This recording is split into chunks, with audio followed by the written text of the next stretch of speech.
Welcome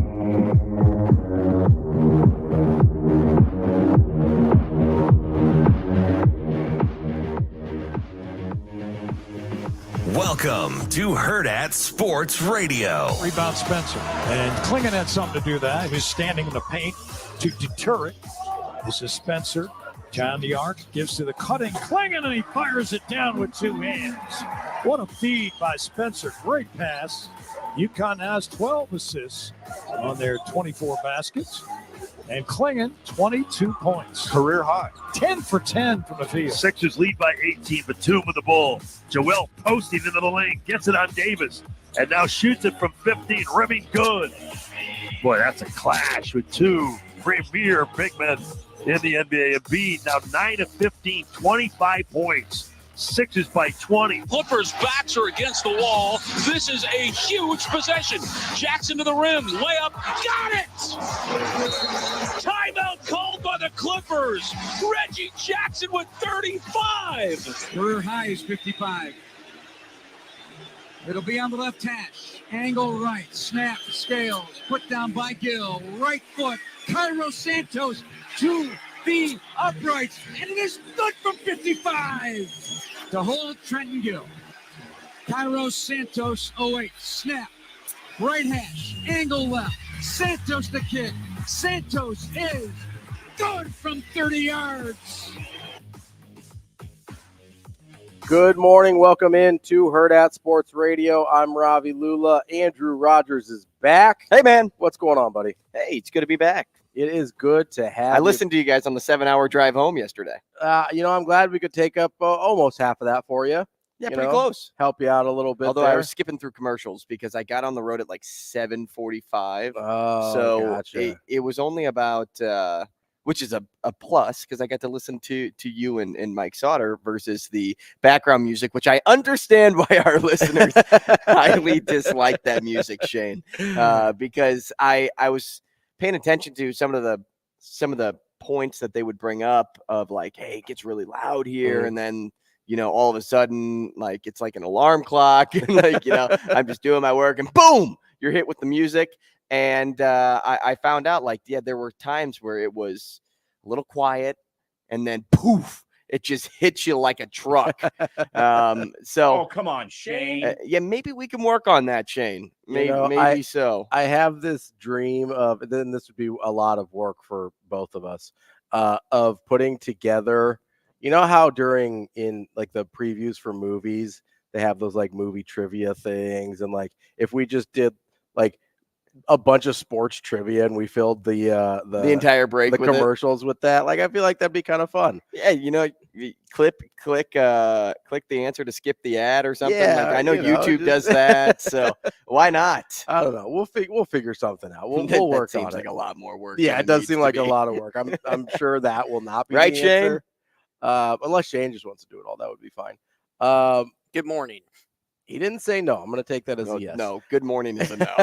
If you know anything about Shane, good morning is a no. No. It doesn't count if Bo says it, Shane. Is it a double negative? Does that mean yes? No. Good morning. No. Yeah, that's a yes. That's a yes. We are live this morning on AM 590, ESPN Omaha, ESPN Tri-Cities, and we, of course, are on YouTube and Twitter, as our guy Andrew Rogers was mentioning. No ad skipping here. You got to support our sponsors. Sorry, guys. But we've got a terrific show for you here today. We will talk to our regular Tuesday guest, Mike Schaefer, at 9 a.m. from Husker 24/7. But at 8 a.m., I'm very excited about this one. I love talking to Adam McClintock pretty much any time, but this is the best time of year to talk to Adam McClintock when that carousel gets a rolling a little bit in the coaching cycle. So we'll talk to the college football professor, Adam McClintock of Matrix Analytical, here in about an hour. And then we'll wrap up the show with Aaron McCann. He covers Michigan for M Live. They've got the Big Ten Championship coming up here this weekend. We've already talked to Iowa yesterday with Scott Docterman, and we don't need to hear from Iowa anymore. Nobody. Remember when Nebraska had a chance to play in the Big Ten championship game? Weirdly, not that long ago. It was in November. It doesn't feel like it, but it was a thing that happened this month. Still. Yeah, it wasn't the first game of the year, like Coach Will said.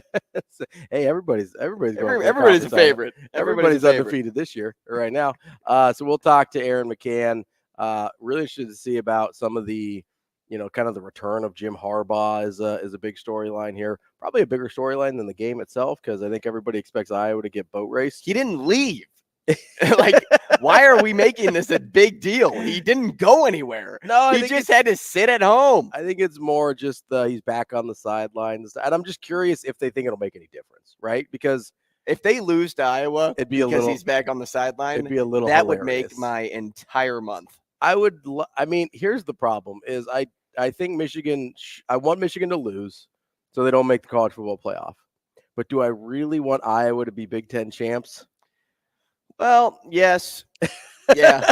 I don't know if I do. You know what? This is the point in time where you root for that one team to beat Michigan. And that one team to beat Michigan last week was Ohio State. Were you rooting for Ohio State? You never want to root for Ohio State. No, I was, though. I was last week. But you root for Ohio State. Same thing with a week prior to that. Were you rooting for Maryland? Like, you don't want to root for another Big Ten team. I'm okay rooting for people rooting for the rival is much harder. Iowa's different. But if Michigan were to lose, think about, like, the national perspective on how that hurts Michigan on the inside, right? Like, as much as it benefits Iowa, what does Iowa get out of this? They get absolutely nothing out of it outside of beating Michigan, they get right? They get a top 2 win in college football. It would be Kirk Ferentz's only outright Big Ten title. He has not won one. Let him have it. I don't think he deserves it. Let him have it.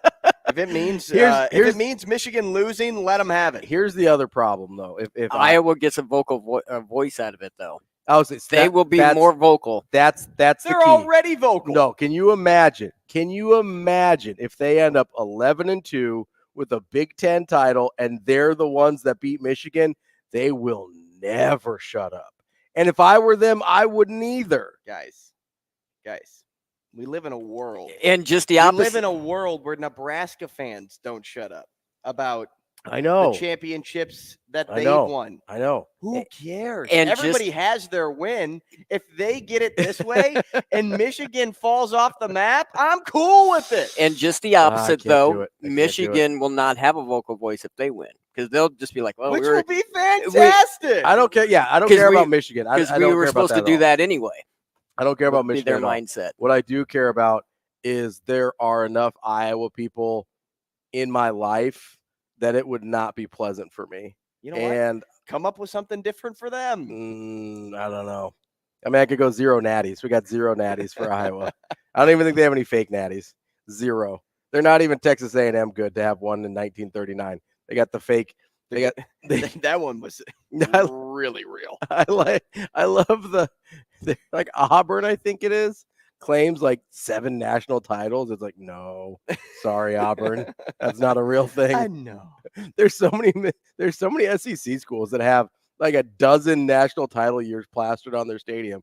It's like none of those are real. Like, you made those up. Those are wait a second, 1912. Yeah, it's like you played 3 games that year. 2 of them were against the YMCA. That's a real thing. There's this account on Twitter or on TikTok, and I can't remember who it is. I think it's a Barstool guy. It's the guy that I was sending you the videos of every time like a new Michigan scandal would something. Yeah, sure. He does this kind of series of ridiculous national title claims, and they're all from like pre-1970-ish, because half of the schedules back then, again, sometimes they'd play like 4 games and then crown themselves national titles. Before 1948, there was no AP poll really. And there were like other systems that people claim national titles with. But you go back and look, like everybody knows the like the Georgia Tech Cumberland score, like the 222-0. That type of thing was so much more common because the reason that happened is because Cumberland didn't have a football team. They were scheduled that game. Cumberland disbanded their football team, and Georgia Tech held them to the contract. And so they had to just like bring a bunch of dudes and play Georgia Tech in football. Yeah, this guy's a shoe shiner. Yeah, well, it was like baseball. He's our quarterback. It was like baseball players. It was just like random students. It was like an intramural team, and they went and go play Georgia Tech, who was good at the time. And so yeah, they lost by 200. But that kind of thing pre-World War II was incredibly common. So anybody that claims a national title pre-1948, it's a no from me. We're not counting those. So I'm looking at you, Texas A&M. I'm looking at you like half the SEC schools. Notre Dame, I'm looking at you a little bit. Like half their national titles came like pre-1940.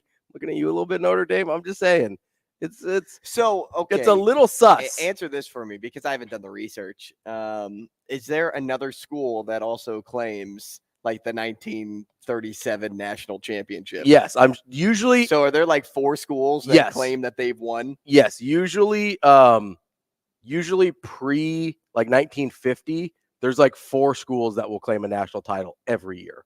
And I'll look it up right now, but it's so dumb. Some of them have like 3 losses. They played like 9 games. They were like 6-3, and they're like, we're national champs. Even in like, I think it was either 1969 or 1970. It was one of Texas's national titles that like just Richard Nixon, the president, was just like, you're the national champion before they played their last regular season game. Like they still had to play Arkansas, and I think they either lost that or they lost the bowl game. And they're just like, no, we're national champs. The president said so. It's like, I don't know that the Prez was real like dialed in on college football that year. You know what I mean? Like he's got some other things he's busy with. I'm not even totally sure like all the AP voters are as dialed in on college football as I want them to be. I'm not necessarily being like, yeah, hey, Mr. President, can you name a national champion for us? That'd be terrific. Like nobody asked him to do that. He was just like, you're the national champs, Texas. And they're like, cool. Do you want to come to the White House? It was just a total like Wild West of national champions Texas is a powerful player. Like 1970, which by the way is the first one Nebraska won, so that one's real. Well, speaking of Texas, TK said 2 teams he can never root for in any circumstance: Iowa and Texas. Which I get. Look, I understand it, but yeah, the Iowa one's tough for me. So the reason I'll draw a comparison to a team that I love, the Cardinals. If I had to root for the Cubs, like that would be extremely hard to do. Like I feel like I'd rather spend my entire night puking than rooting for that team. But if they were playing the Houston Astros in 2017 or whenever when they were caught cheating, sure. Yeah, I'm rooting for the Cubs. Yeah, like I'm rooting for the team that is going to beat the cheater, and that's the example that we have here. We have the cheater and we have the non-cheater who I hate. Yeah, I'm not rooting for the cheater. You're making a good point here with the cheater. I don't have an argument against it. I just can't bring myself to do it. Hey, look, I'm not going to say that I'm an Iowa fan now, right? Or a Cubs fan or whatever. Big Iowa energy. All I'm saying is I'm not rooting for the cheater. Yeah. No, I get it. That's fair. And as a 23-point dog, can you imagine beating the cheater? No, I cannot. I don't think they're going to, but it would be. You're innocent until proven guilty. If there's any time in which I would root for Iowa, it would be in this specific scenario. And honestly, pre-Big Ten, like pre-Nebraska's time in the Big Ten, I didn't root against Iowa because they hardly played and it didn't matter. And like, I weirdly kind of liked Brad Banks a lot. Like I enjoyed, sometimes you just have those. Yeah, guys that pull you in. I kind of like gravitated toward him.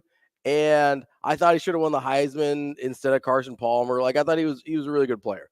And then they got boat raced by Carson Palmer and USC in the Orange Bowl. So whatever. Did Carson Palmer end up playing in the NFL? He did. Was he pretty good? He was not bad. 1910, we have 4 national champions: Auburn, Harvard, Michigan, Pittsburgh. Harvard claimed a national title. Listen, Harvard was a juggernaut at this point. Oh, were they? Yeah, they were just claiming national titles because they were smart. No, because they went like 9-0-1 every year because only like 12 teams played college football. Michigan 3-0-3 claimed a national title that year. Nice. They had 3 ties. Yeah, 3-0-3. They went 1911, also 4 national Give me a champions. team that had a losing record that claimed a national championship. I'll see what I can. You keep talking for a minute. I know you wanted to talk about some of the Nebraska player retention, because we're going to talk about transfer portal quarterbacks in a little bit, but you were texting me last night about the retention of, and I think some guys will end up entering the portal, but that was something that you were kind of interested in. Well, no one has right now. But I think at some point we'll have some. Rule, like, he put his money down. He said, I bet most guys would want to stay here. Yeah. And play for Nebraska. And that is just credit to the culture and to the standard, because there is no one out there that is a part of a losing team. And 5-7 isn't the worst of the losing teams. Sure. But in a season that Nebraska did not hit the expectation that was kind of like reworked mid-season, there are a lot of players that would be like, I'm fed up. Like, how did we not pull this off? Like, some of it had to do with coaching, some of it had to do with turnovers, some of it had to do with game management, whatever. Like, you can attribute that failure to something. But the fact that everybody has remained on this Nebraska roster is just credit to the hold that this coaching staff has on them. And that's not saying like, hey, like, I control like what you're about to do. What I mean by that is, no, this is a family that you don't want to leave. This is an environment that will succeed if you stay long enough to be a part of it, and you don't make a rash decision to just leave because you're like, hey, I can win somewhere else, because that's not guaranteed. But what you did see at Nebraska was progress. And if progress goes from, hey, new head coach to a 5-win season to a full off season again, where, the staff and the players can do, some self-reflecting, some self-evaluation on how to get better in certain moments in the game. Like, this team was 4 minutes away from being a 7-8 win team, like 4 minutes of game away from being an 8-win team. I think that's fair. Like, there's so much to take away from this season on the positive side, which is why these guys want to stay. And they want to stay and play for somebody that cares for them. Yeah, I think that's the big key right there. And that is Coach Rule and this staff. Like, they care for this team. Now, it starts at the top, because you still have these coaches speaking like Coach Rule. But when you have look, I'm going to use a religious scenario here, but when you have somebody that is like Jesus, right? And then you have his apostles, right, that are spreading the same message that Jesus wants you to spread, like, that's Coach Rule. And his apostles are everybody on the staff, and then the disciples is the team, right? And yes, everybody's buying into that one person's message, but it doesn't matter who spreads it. Right. Because you're still going to listen, because it came from the ultimate caregiver. Sure. And that's Coach Rule in this scenario. It shocks me that nobody has entered the portal yet. Like, I will consider that a surprise, because you'll get that eventually. Yeah, you'll get a handful. At some point, you're going to bring people in. Yeah. And then people are going to be like, oh, he's after my job. I'm going to go somewhere else that I know I can play. That'll happen. But that's natural. Up until this point. Yeah. When you have been hit with so much failure late in the season, where it's just easy to kind of give up and go, and the fact that they've been able to stay and be retained, it is just a credit to the staff, and it's a credit to the player making that decision on his own right now. Well, I think there's a couple things that you're seeing there. I think you touched on several of them. So, number one, it is about the culture, right? The culture of caring for each other, about being selfless, about being open and honest and transparent. If you know what you're getting into in a situation, you're much more likely to stay if you decide to be there in the first place, right? So I think that's something that you saw, I think, way more attrition on the front end than you will on the back end. Because I don't think these players probably got anything from Coach Rule and staff that they weren't expecting to get. And that helps a ton in retention. The second thing is, I think there's this idea that, hey, if you do X, Y, and Z, you're going to get an opportunity. I think a lot of coaching staffs kind of, and we saw it with Frost and staff, is they'll kind of pigeonhole guys into, that's not a guy that can play for us, or this, like Mekhi Bayer is a great example, right? Didn't think he was going to play for Nebraska ever. Wasn't even sure if he could play at this level. All of a sudden, staff change. He goes from total afterthought to major contributor on defense, right?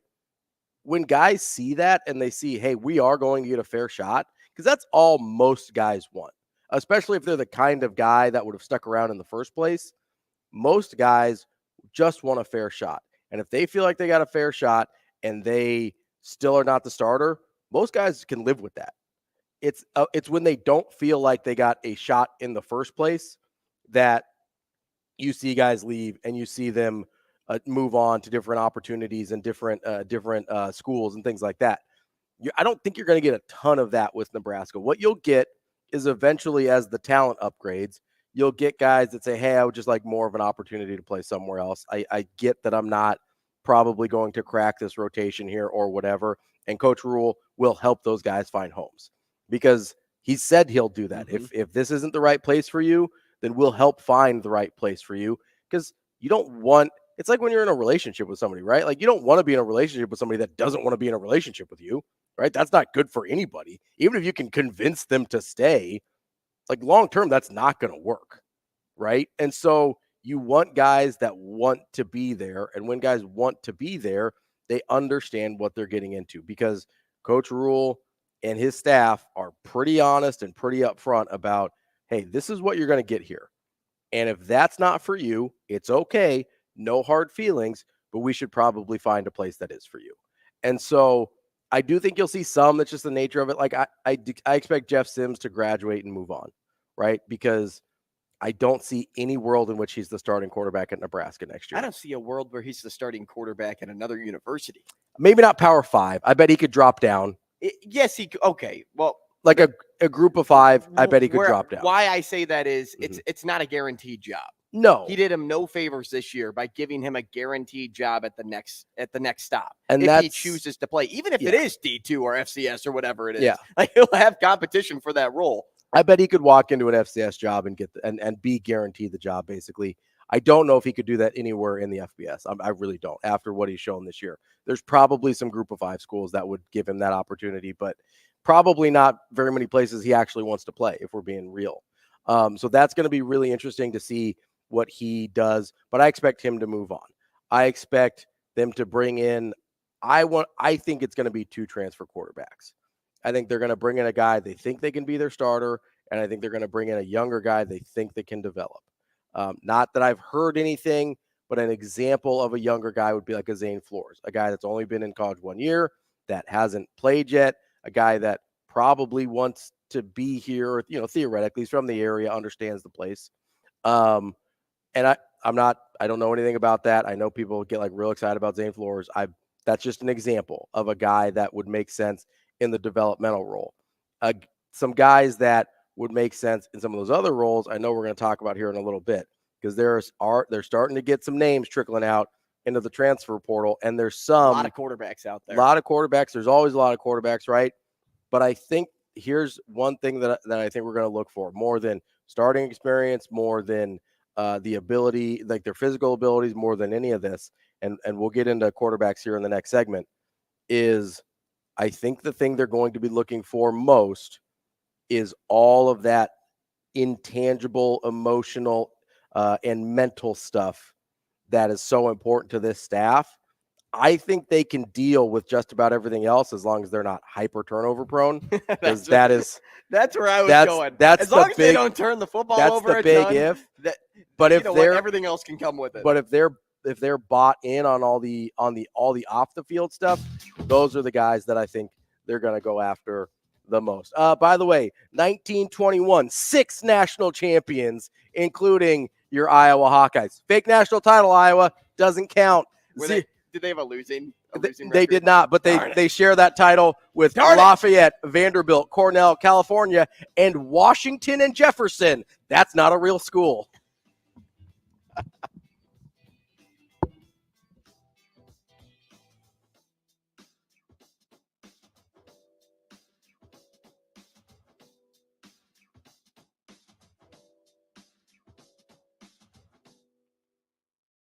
We will be back.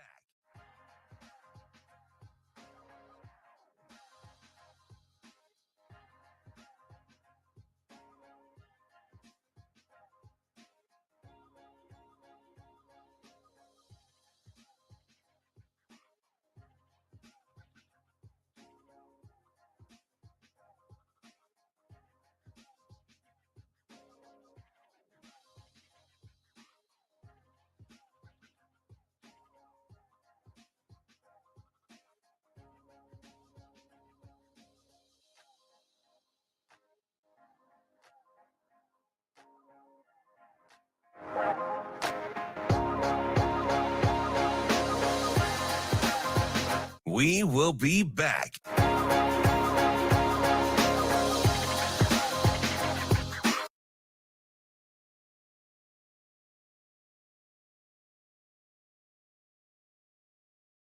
I'm back in Aggie land. I'm back. I'm back in Aggie land.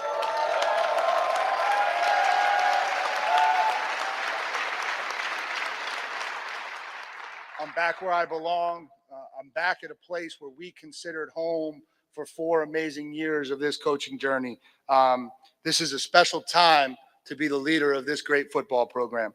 From the moment I came down here back in 2018, I've been blown away by this place.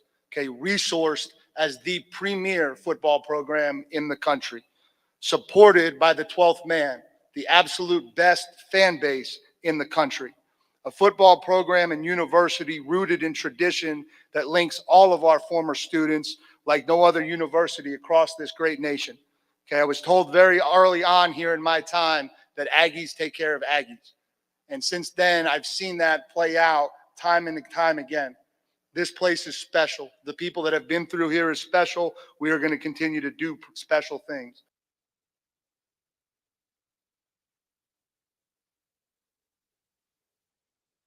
We will be back.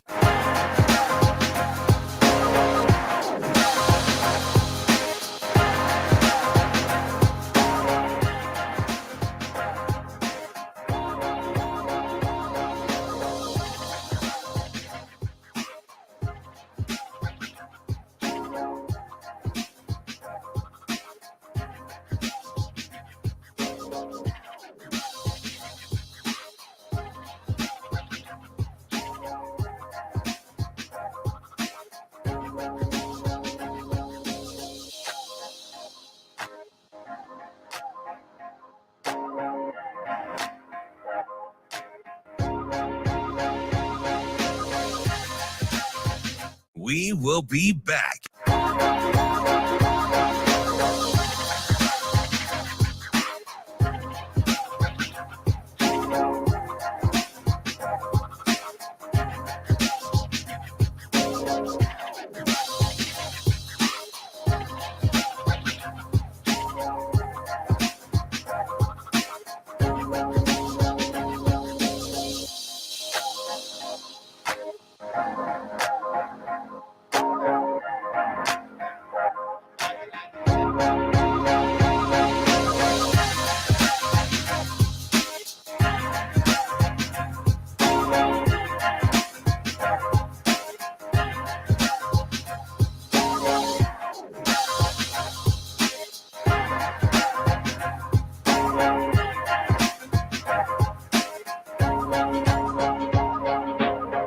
We will be back.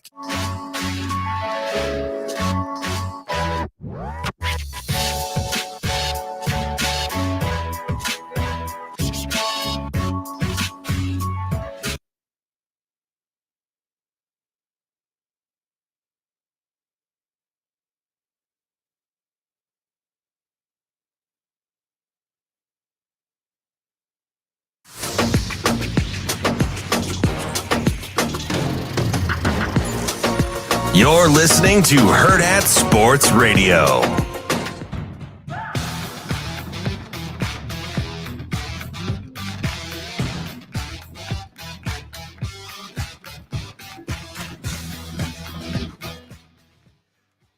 Welcome back to Hurrdat Sports Radio, where we're looking at very old national championships that definitely aren't real. Talk about the one with Notre Dame got the national title, but another team claimed it and lost to Notre Dame. Yeah, so USC went 10-2 one year. I'm trying to find the year. They went 10-2. Notre Dame went 9-0. And so this is 1929. USC went 10-2. Notre Dame went 9-0. Pittsburgh also went 9-1 and claimed a national title. But, Pittsburgh lost to USC, so that obviously doesn't count. And Pittsburgh had one selector that year. USC went 10-2. Notre Dame went 9-0. One of USC's losses was to Notre Dame. And USC's like, no, we're national title. We're national champions still. That counts. Anything. That's what I'm saying. There's no officially recognized national titles, even though the AP existed. It was a cluster. There are no officially recognized national titles until 1950. So if you're claiming a title pre-1950, all you're telling me is you haven't done anything in 75 years. That's all I hear. Right? Well, PD voted for Pittsburgh that year. That is the police department. There's like, I mean, the police department of the world. Look pre like 1950. There's like 15 different selectors. Mm-hmm. It's absurd. Well, and you know what? Frankly, if you have like the majority of the selectors, then I think you should win it. Well, but some of them are like total nonsense. Like some of the selectors are. I don't care. I don't care. The whole thing is nonsense. So if we're going to stay in the nonsensical world, that's give fair. me every abbreviation possible, and I'm going to give it to you. I'm Googling right now what college football team claims the most fake national titles. And I'm sure there is an article out there. There has to be. Oh, terrific. We've got one from, this was like peak pandemic. ESPN must have been bored. We'll get to that later. What I wanted to get to, that's going to be my in-break reading all show. What I wanted to get to today was, or after that last segment, was the transfer portal quarterbacks. Mm-hmm. You were talking about how the culture of Nebraska has allowed it to retain most of all their players so far right after the season. I would imagine for Nebraska, you'll see more transfers in the spring period versus the winter period because jobs makes sense. Jobs will start to shake out, right? Because usually, I feel like you leave in the winter period if either it's been crystal clear that your job is gone, or if you're unhappy in your situation. I don't know that outside of Jeff Sims, I don't know that applies to just about anyone else on the team. Because like clearly his job is gone. And so I'm sure there will be some attrition in other places. I'd be pretty surprised about like impact guys transferring. Well, and at least at the quarterback position, this is where I was kind of thinking about it last night, because yes, Coach Rule is all about, Rome wasn't built in a day. Mm-hmm. He's development over the in and out fast food restaurant of the portal. And I was reflecting on my couch and I thought, I wonder how Husker Nation actually feels about this, because the majority of people are like, get me a portal quarterback, get me somebody that wins football games. But the staff has leaned more to, no, we are going to focus on development, having a homegrown roster. I do think quarterback's a little different. But is quarterback only different because of what we saw? Because in the spring, it was, hey, Harburg and Purdy, like they look really good, or at least Harburg, because Purdy was injured majority of the time. But like Harburg looked really good. Jeff Sims is going to come in and he'll get the starting reps right away. But then you saw Harburg a little bit and you're like, oh, wow, see, this is what we talked about. Like, that development that they were working on. But then as the season kind of progressed, right, you saw like Harburg was kind of like falling into the mix of, maybe he isn't as good as we think he is. And then Purdy comes in and it's like, hey, it's a splash of brilliance, but the splash of brilliance was built on what? Like, the sand, and I'm trying to find some water to pack in to make my sandcastle. Like the floor was so low and the expectation was so low that when you got that bright spot, it was just like, oh, okay, this is nice, but this isn't sustainable. This isn't somebody Purdy on a curve. Yeah, this isn't somebody that's winning you football games against the top teams in the Big Ten. So, that's why I kind of like sat back and thought, like why would that be like considered different? Is it only because we know? Or like, should they be still focusing on development because it was only year one and they should be working with those guys again who just got those game reps and they can feel good about where they're at? It's kind of like a weird spot, but ultimately where I landed was you have to bring somebody in that has success in not turning the football over and has had a lot of game reps. You need somebody that's played a lot of football. Like that, I think, is the two most important things right now. Somebody that has a lot of games on their tool belt and somebody that doesn't turn the football over. Yeah, I think there's a couple things that I think make quarterback different are nothing works on offense without a quarterback that's at least functional, right? You can afford to develop and hide, maybe you've got a guard that you don't feel 100% about. You can scheme things up a certain way to send help his way with, tight ends or blockers in the backfield, or, you can run away from his side of the line as much as possible. Like, there's things you can do to get around, say, a guard you don't feel great about. Or if you've got some receivers that don't, we saw this with Malachi Coleman and Jalen Lloyd and some of the young guys, they're not real comfortable running some of these routes. We're going to stay in their wheelhouse there. Or, on defense, if your secondary is like, this guy's not really comfortable on an island, you can kind of roll help his way over the top. Or, there's things you can do at almost every other position. It's really hard to hide a quarterback. And so, you can hand the ball off a ton, but you still have to be able to pass some, even if you go with what I wanted this year, which was like 12 to 15 pass attempts a game. That's 12 to 15 opportunities, which is, by the way, more than any wide receiver gets most games. It's as much as some running backs get, especially in this Nebraska offense. 12 to 15 carries was about what you could expect from the top rusher from running back all game. Your top tacklers are going to be 12 to 15 tackles a game. It's so hard to hide a quarterback that I think that's one of the things that makes it different. The other thing is, if the defense is as good as we think it can be again next year, you're getting a lot of guys back. Yeah, you have to figure some stuff out at linebacker, but defensive line, really good shape. Secondary, I think is going to be in really good shape. You get Tony White back, we think you're going to be in really good shape.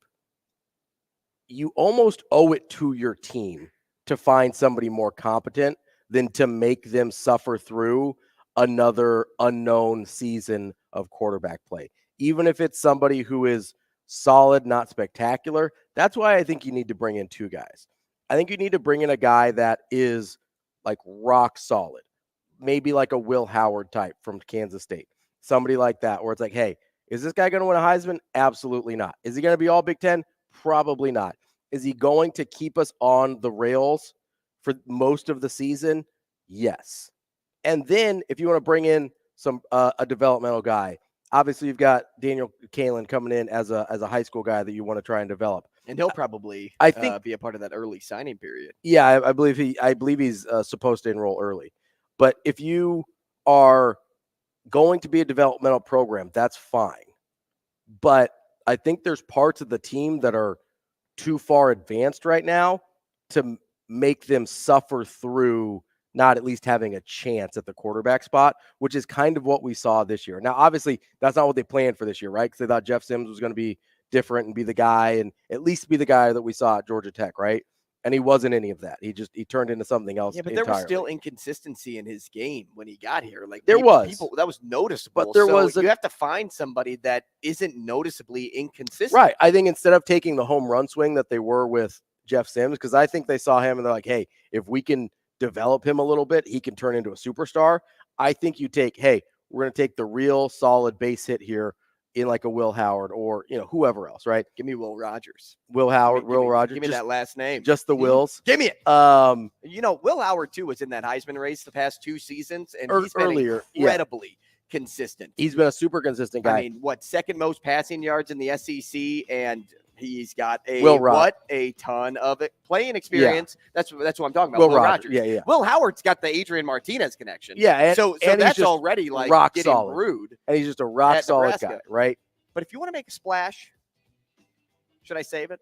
I'll save it. We'll save it for the next segment. A little bit of a tease here on Hurrdat Sports Radio.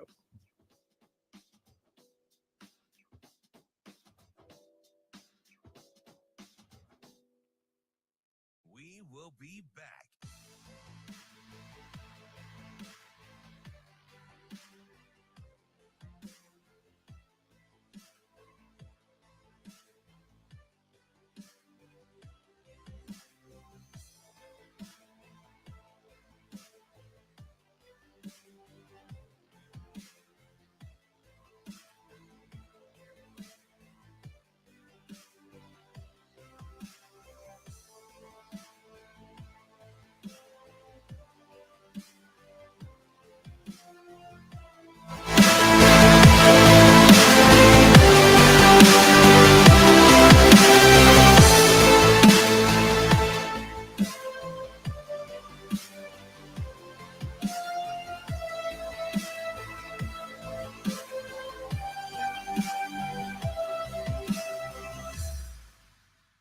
We will be back.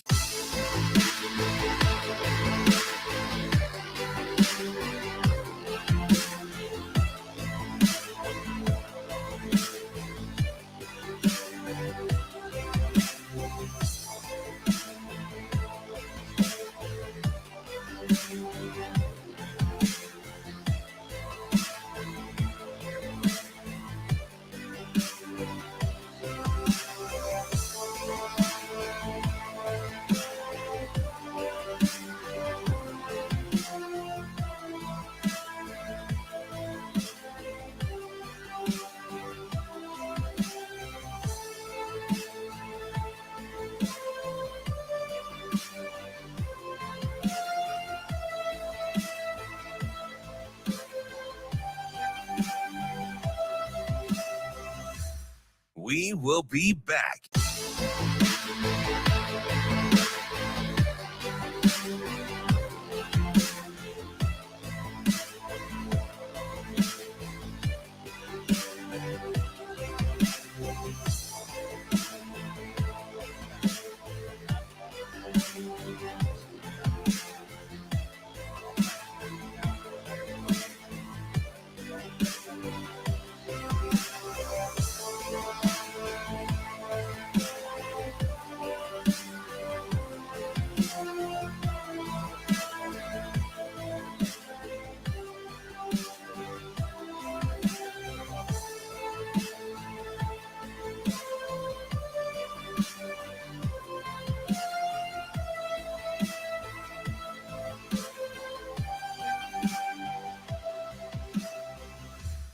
We will be back.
You're listening to Hurrdat Sports Radio.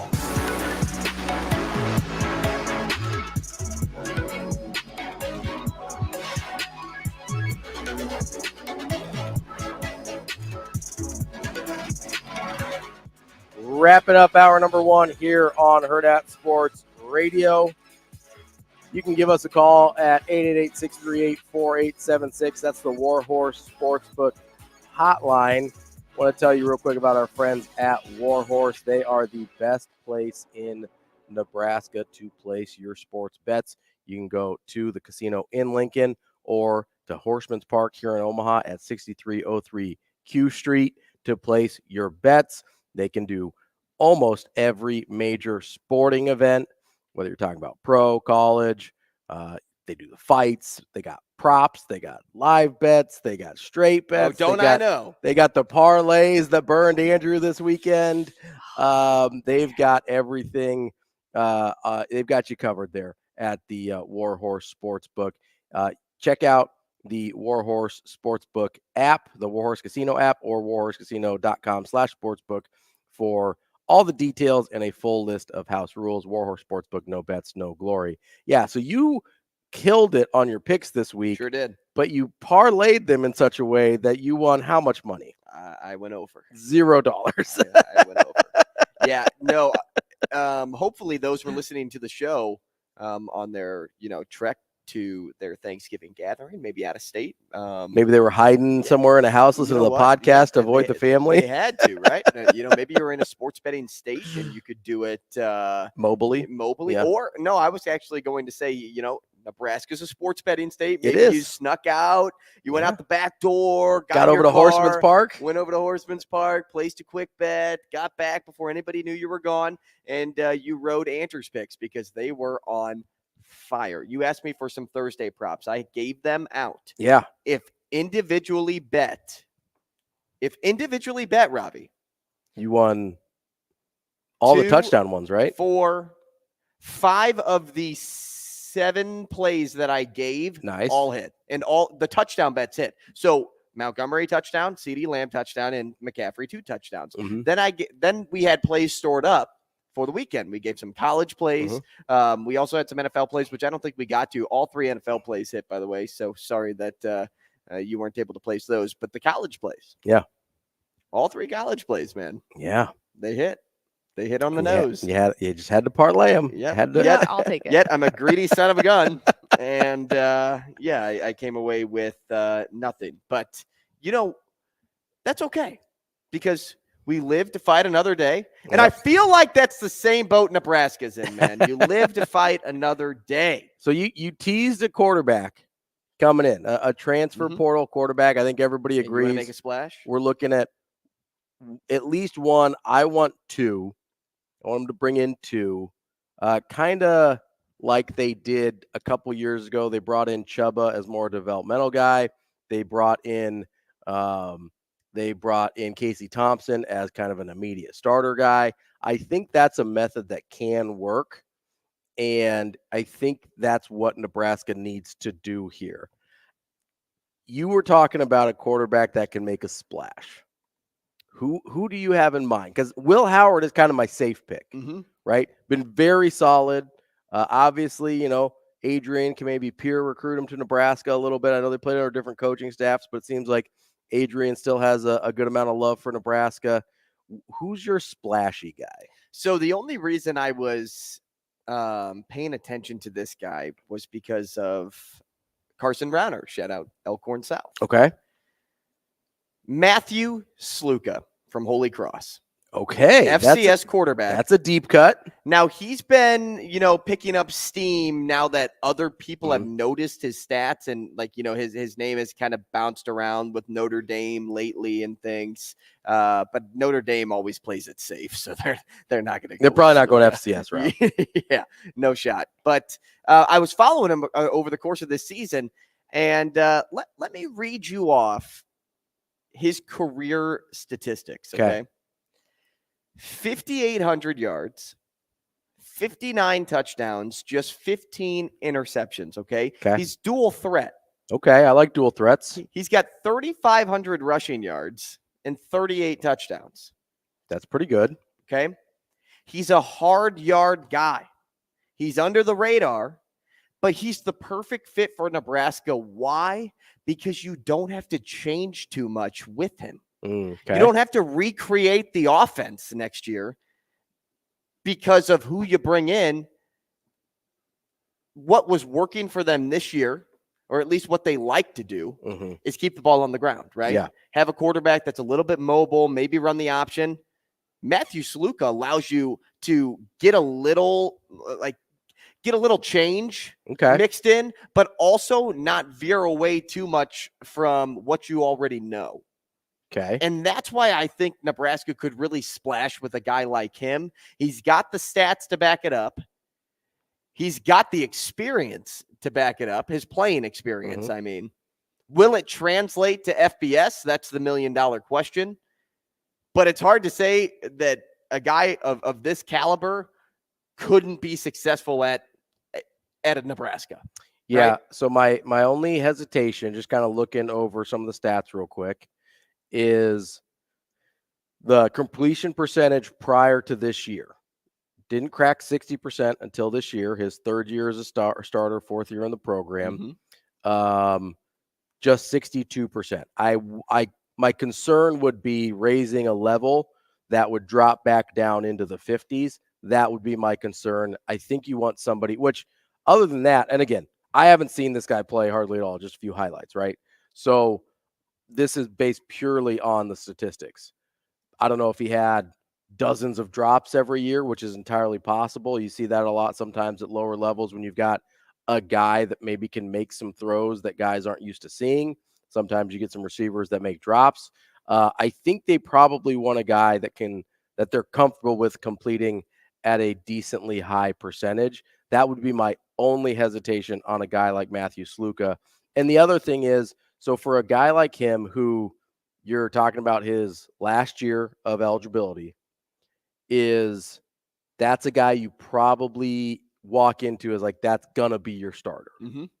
And I don't know, with a guy that is going from FCS to FBS, that's a little bit of a harder sell for me. I'm not saying it's out of the question. Maybe they get into this guy, they get into this guy's life, they like love his mindset, and then like if that's the deal, I'm okay with it. But I think there's an inherent risk, right? When you're, I mean, honestly, when you're talking about any transfer quarterback, but especially ones that haven't played at the FBS level. And I wouldn't rule it out. You know, we saw Cam Ward at Washington State be super effective. We've seen it before with, I believe his name was Vernon Davis. Nope, that was the tight end for the Vernon Carey, the quarterback for Oregon a few years back. I believe he's the one that replaced Mariota as an Eastern Washington transfer. So it's worked out. We've seen it work before. But I would be a little bit hesitant just because it's such an unknown, right? It's most of these other guys, like Will Howard. I've seen Will Howard play a ton of football. Mm-hmm. Will Rogers. I've seen Will Rogers play a ton of football. Even like, I don't want this guy, but Spencer Petras. I've seen Spencer Petras play a ton of football. I'm good there. I can pass on Spencer Petras. But like a Max Johnson's interesting. He played at LSU, Texas A&M. He's got some experience at high major college football level. The guys that I'm interested in, honestly, though, I'm really curious about some of the younger guys they might go after. This isn't a younger guy, but Tyler Van Dyke from Miami just went in the transfer portal. He's was a highly talented, highly touted guy coming out of high school as well. But I'm interested in some of the guys that maybe haven't played a ton yet, that I think could be longer term answers for Nebraska. Not that they're going to start next year. I think you're probably going to have some sort of a stopgap type guy for next year. But I am really interested in to see who they think the long-term answer is at quarterback. Well, so the completion percentage doesn't bother me.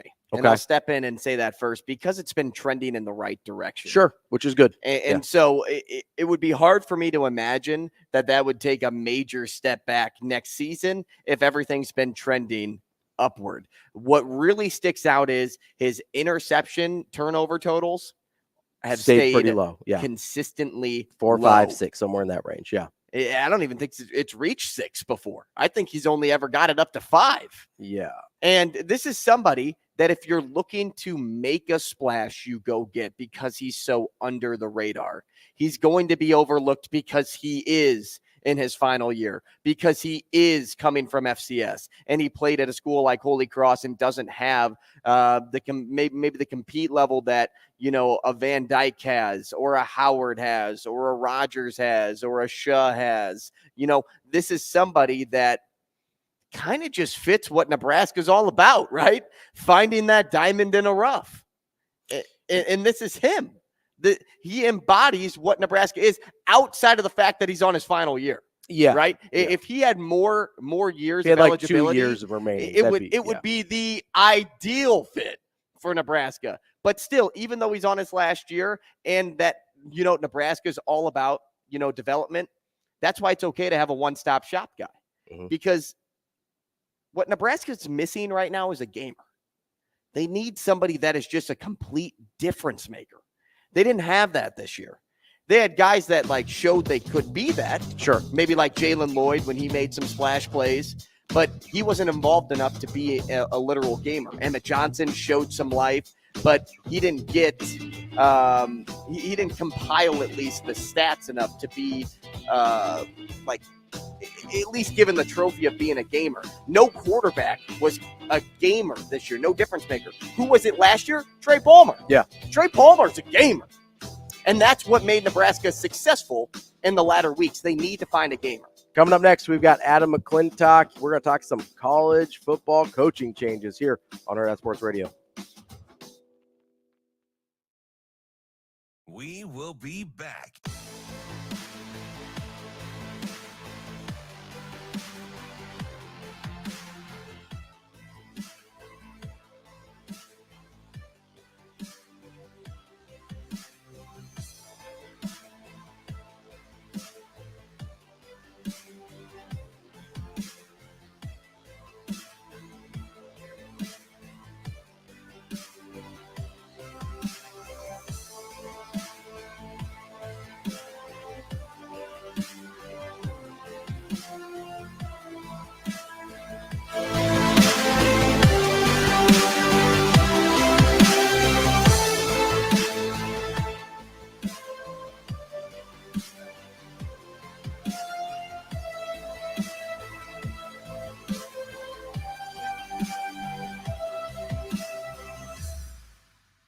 We will be back.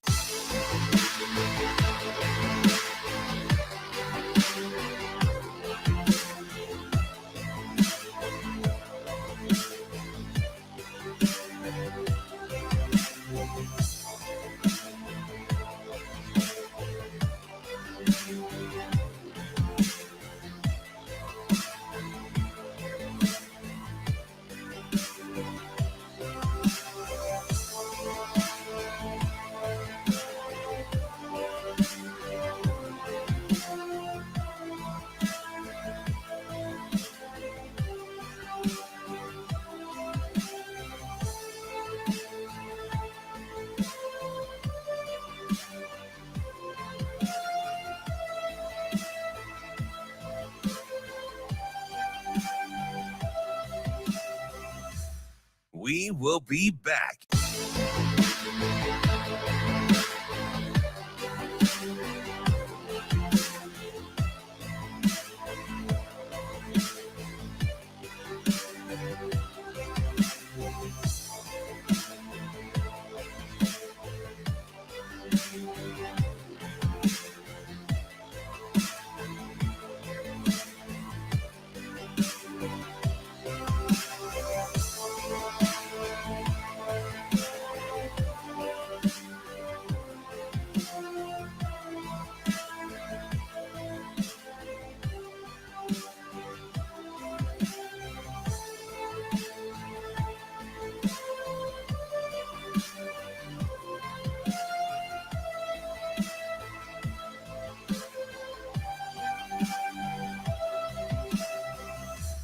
We will be back.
You're listening to Hurrdat Sports Radio. I'm back in Aggie land.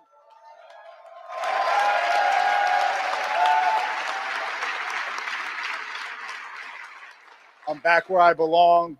I'm back at a place where we considered home for 4 amazing years of this coaching journey. This is a special time to be the leader of this great football program.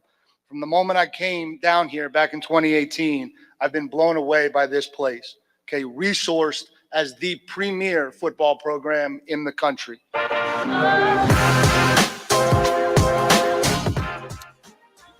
Kicking off hour number 2 here on Hurrdat Sports Radio.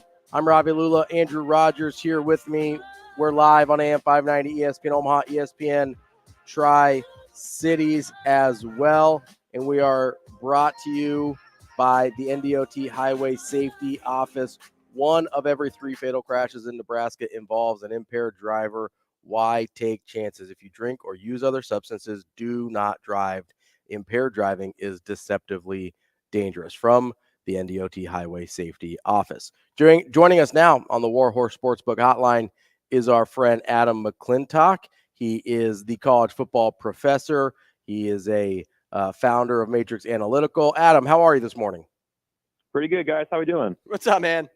It is one of my favorite times of the year, as you know, not because the college football regular season is over, but because I'm a huge coaching carousel nerd. So I'm a little bit of like,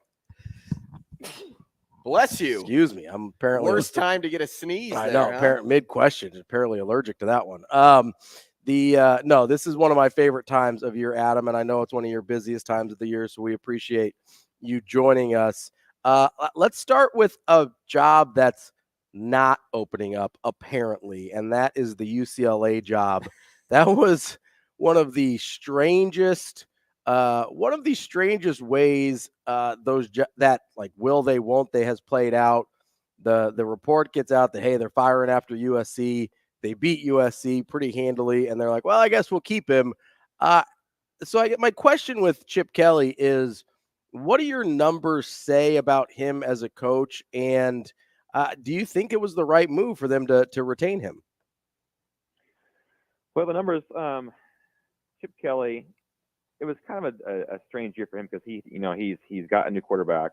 He's breaking in a freshman quarterback, or he was attempting to, and he kind of had a rotation of quarterbacks going on all year long. And in an offense like Chip Kelly's, it's that's going to take a little time. Mm-hmm. What was encouraging about UCLA is they found a defensive coordinator for the first time in Chip Kelly's career that is very good. So from that aspect, it's kind of tough to know what to do. I think UCLA, if the guy who's currently in East Lansing now was still in Corvallis, then we may be having a different conversation. But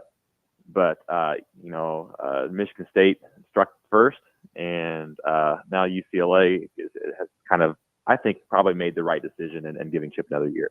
Adam, you mentioned Jonathan Smith going from Oregon State to Michigan State.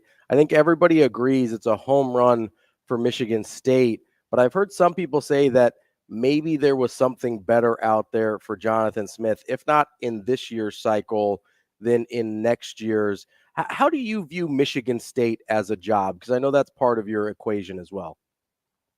Yeah, Michigan State, I mean, it's a lot better job now that there's no divisions in the Big Ten. Sure, yeah. They were one of those in the East, along with Penn State, that they were kind of locked in that death circle of yeah. Michigan, Ohio State, Penn State, and then you had Michigan State there, right? Well, that's not the case anymore. It's divisionless football in the Big Ten.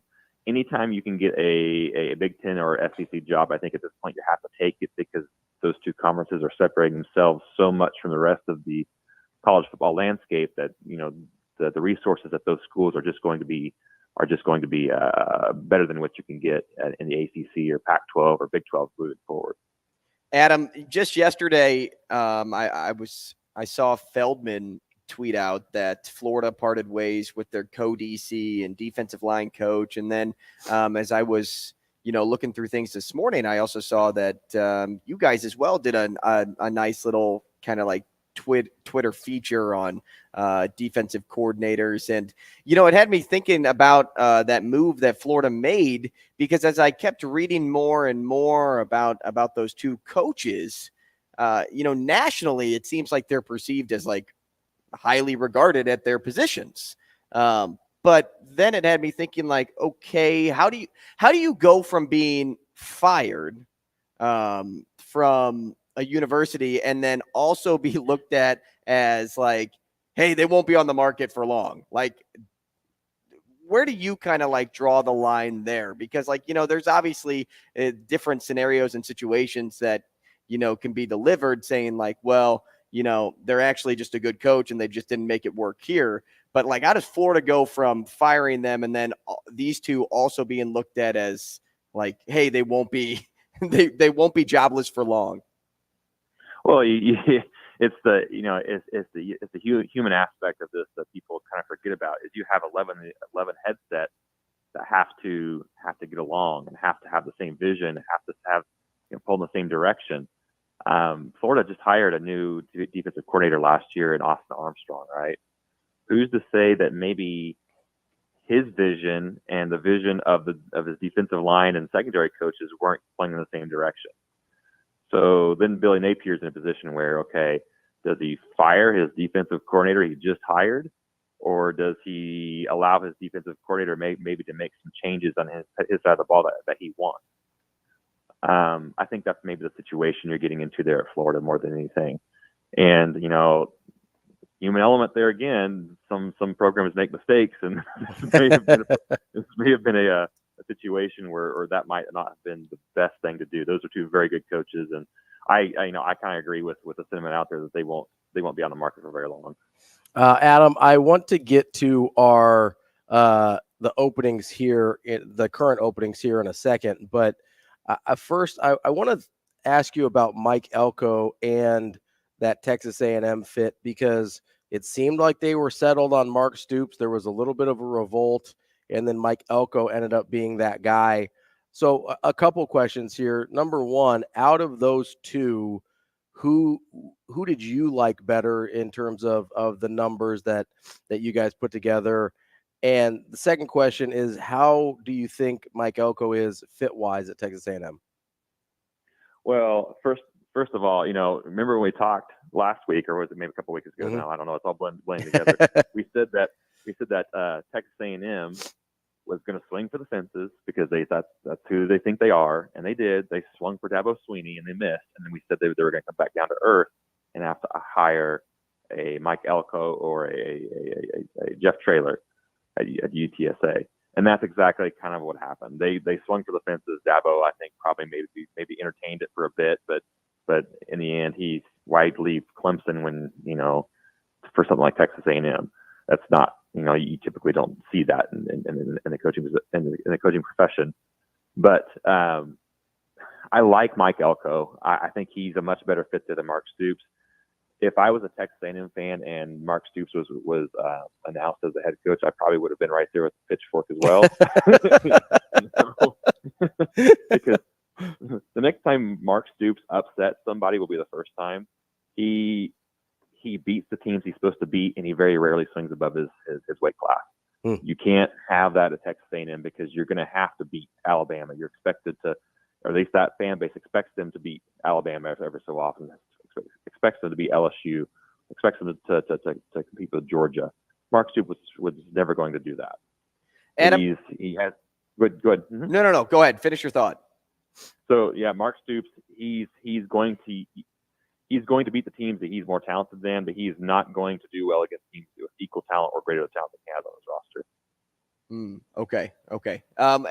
I want to change directions here, and I had a follow-up thought there, but I think you kind of cleared it up for me. As we talk about like those big name guys like Dabo Swinney, you have another guy that like his name has been rumored, but it's kind of weird that his name has been rumored, and that's Ryan Day. Mm-hmm. Have you dived into him at all? Because at Ohio State, he's extremely successful, but because he can't get that big win against Michigan anymore, it seems like, Ryan Day is going to move on to so-called greener pastures. Yeah, I don't completely get that. I understand, the importance of that game in the state of Ohio. We had that experience here in Nebraska years ago when Osborne was fighting to beat Oklahoma for the first time. It took him 4 or 5 years to do that. So completely get that. But you also have to, on the other hand, see that he doesn't lose. I mean, he beat Notre Dame this year.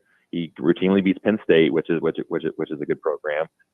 I don't know if you can fire a guy just because he struggles with that one team, And quite frankly, there hasn't been very many teams the past 3 or 4 years that have beat that one team. So yeah, it's frustrating. I see on their end, but you could also do what some of these other programs do and throw the baby out with the bathwater and maybe get somebody in there that is going to do worse than what Ryan Day is doing. Adam, we're talking with Adam McClintock, college football professor and from Matrix Analytical. Adam, speaking of Ryan Day, we were having this discussion yesterday about the Ohio State job, and we were trying to come up with how many guys would say no out of hand to Ohio State if it came open. And I think the list stopped at Saban and Kirby Smart. Is the list longer than that, or is that pretty much right? If Ohio State comes up, just about everybody's listening. Yeah, I think just about everybody's listening to that job. I mean, that's the premier. I know Michigan has been on a run the last 2 or 3 years, but Ohio State, that's the premier job in the Big Ten, has been for the past decade. Just because the last 2 years or 3 years have went Michigan's way, I don't think that changes that. Their desire to win, they're an SEC mindset in the Big Ten. Their desire to put their resources towards football is unmatched in the Big Ten. So I think that if that job would come open, you would see there'd be the only two candidates that would not take that job. I think are the guys you guys mentioned. Kirby Smart at Georgia, and So I that is the premier job of the Big Ten. I think that that line of candidates would be out the door for that job. Adam, we I regretfully missed the last interview that you had with Ravi on the show, and you guys talked a little bit about Tony White and the opening at San Diego State. But if I remember correctly, listening back, you felt that they weren't going defense. Did I get that right, Ravi? That he gave me the head nod, so I am right there. As you hear, just yesterday or a couple of days ago, Tony White interviews with San Diego State. Are you still feeling that way with that job? I think so. From everything that we've heard and I've heard. I mean, they have to interview Tony White. He's an excellent coach. He's going to be a head coach someday. They'd be foolish not to do the due diligence and at least give him an interview. But from the feeling out there, they're having trouble getting people in the stadium, and I think there's been a real fan push that they would rather, see games that where they win 35-31 instead of 10-7, because that's kind of been the way it's been at San Diego State for years, ever since Rocky Long was there and ever since he left. So I think there's a big push for some exciting offense in San Diego State, and maybe that does hiring somebody like Tony White doesn't mean that you won't have exciting offense there. You never know the plan for how those defensive minded head coaches are going to fill their staffs out. So we'll just see out there. But the feeling is they're leaning more towards the offensive head coach. Before we jump to some of the open jobs currently, I believe last time we talked, you mentioned there was some jobs out there that were going to come open that hadn't yet, or that we hadn't heard about yet. As you kind of look at the list of what's open, are you expecting any more bombs to drop? And if it's like exclusive information, I don't need names or anything, but as you're kind of going through your work, are you looking at and say, hey, yeah, there might be still a couple more shoes to drop, or is it just the musical chairs now that'll open up as other people steal other people's coaches? Well, I can't really get into names, but let's just put it this way. Typically, in a coaching carousel cycle, there's between 20 and 28 jobs that come open. There's only been 14 so far this year, so we're only about halfway there. Okay. All right. I won't push you any further because I know this is your livelihood a little bit there. So I'll push forward.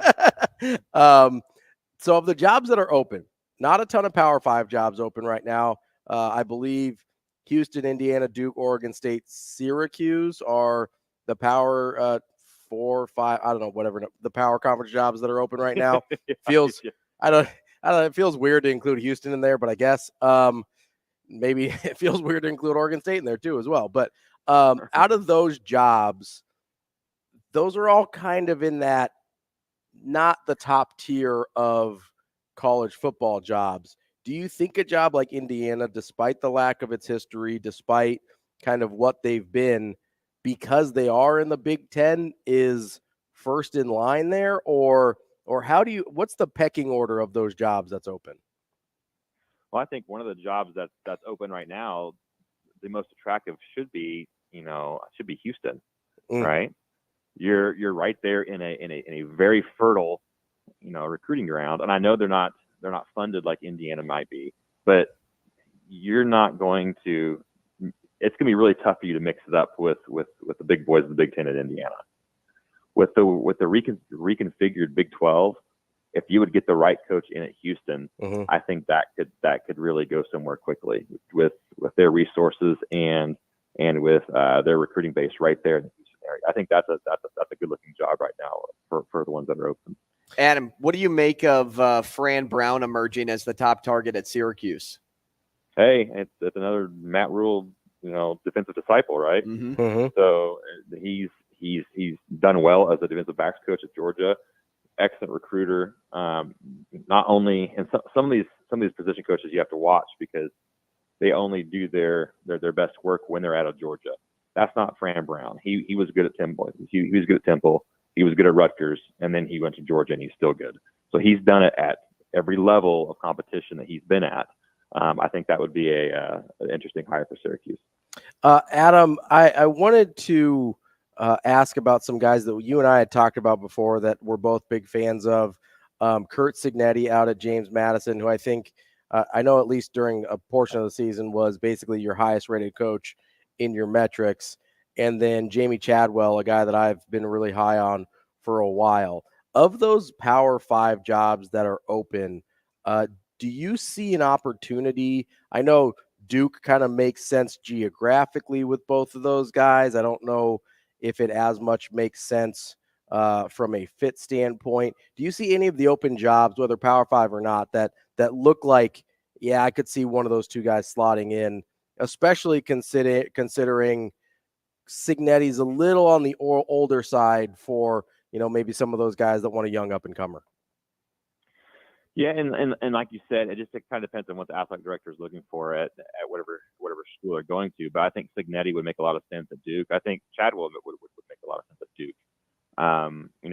Especially, Chadwell has such a specialized offense. Maybe that might be the way to go with somewhere like Duke, where the entrance, requirements are a little more stiff than other places, and maybe kind of hard to get the same athletes in there. You put a system in like Jamie Chadwell runs at Liberty and previously Coastal Carolina, and that might fit well at Duke. I would really, Chadwell would be good at a lot of places, but for the position still open, I think he would make a lot of sense at Duke. Adam, how uneasy should a coach feel about going to Oregon State in the position that conference is in right now? Man, that's a rough situation to have going. I mean, do they even have a schedule next year? I mean, I know that they've got a scheduling agreement maybe with the Mountain West. I think they talked about a few weeks ago. But what's beyond that? What is their situation? I think that would be a really, really, really tough situation for a coach to step in. So I think Trent Bray is out there interviewing for the job. I think he would be an excellent hire for Oregon State. He knows the program, is a very good defensive coordinator. So we'll see which way they go. But when you have a guy like that in house that wants to take the job and take on that challenge, I think you have to look pretty strongly at him. Adam, we'll want to switch gears here with you for the last couple minutes. I know you guys over at Matrix Analytical do a lot of college football playoff projections as well. There's some scenarios that could play out that would make, I think, the committee's life kind of a nightmare. You're talking about situations where, Georgia loses and you're trying to pick a one-loss Georgia non-SEC champ over, an ACC undefeated Florida State team. There's some scenarios that get pretty hairy pretty quickly. How much do you guys look at those and the possible different types of scenarios. I imagine you run the numbers on them. I guess what's the likelihood you found that there's a squirrely situation that pops up?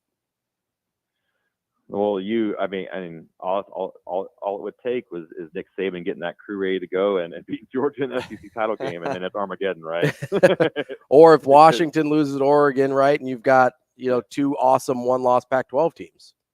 Yeah, I think that's going to happen. I think Oregon's coming, to burn the house down. Yeah, this weekend on Friday night. So I think we can maybe even bank that one, but. Yeah, you have a one-loss Oregon. Let's say you have a one-loss Oregon, a one-loss Washington, a one-loss Georgia, a one-loss Texas who beat Alabama, a one-loss Bama who's an SEC champ. Yeah, exactly. What do you do there? Can you leave out Texas when they've beat Alabama? Right? Like, how does that work? You can, especially since Texas has looked so good the last few weeks too. I mean, they might come in and really put it on Oklahoma State this weekend too. So But then are you leaving out an SEC champ one-loss Alabama? Because that doesn't seem like it's going to happen. No, that won't happen. Not with a win over Georgia, I wouldn't think. No, that gets really wild really quick. I mean, maybe they usher in the 12th. I was going to say, we're doing it early, guys. We're going 8 this year. Let's go. But, man, what a year for it. What a year it would have been if we would have had that in place this year. Man, this is actually the perfect year for it. I was going to say it's the best argument they can possibly make to move to 12 teams Right. next year is the way it's going to play out this year, right? Exactly. It almost seems scripted, right? Hey, I don't know. Let's not go there. Adam, we appreciate your time as always. I know you're busy this time of year. Anything we missed? We got about a minute left. Anything we missed that's a big thing in your world right now that we didn't touch on? Not really, but other than just, like I said, there's only been 14 openings so far in FBS, level of football. There's typically between 20 and 28. So we got at least 6 or 7 more to go. It's just, who's it going to be and is it going to be somebody substantial that really causes that next, domino to fall. So. That is what we will keep our eyes open for, Adam. We appreciate it as always. We will talk to you again soon. Thank you, guys. Hey, thanks, Adam. That's Adam McClintock. He's the college football professor, and he is a founder of Matrix Analytical. He's our go-to for all of the coaching carousel fun and nonsense that is college football this time of year. Coming up next, we will have more Hurrdat Sports Radio here on AM 590, ESPN Omaha, and ESPN Tri-Cities.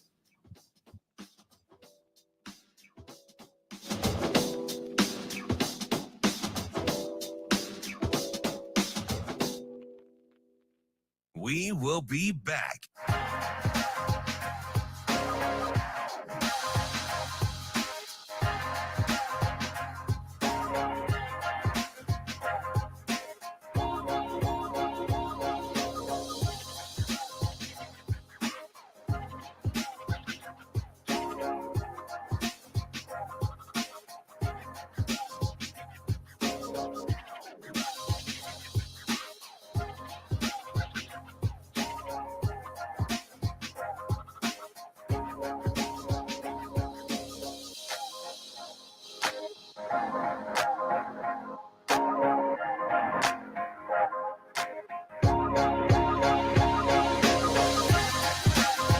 We will be back.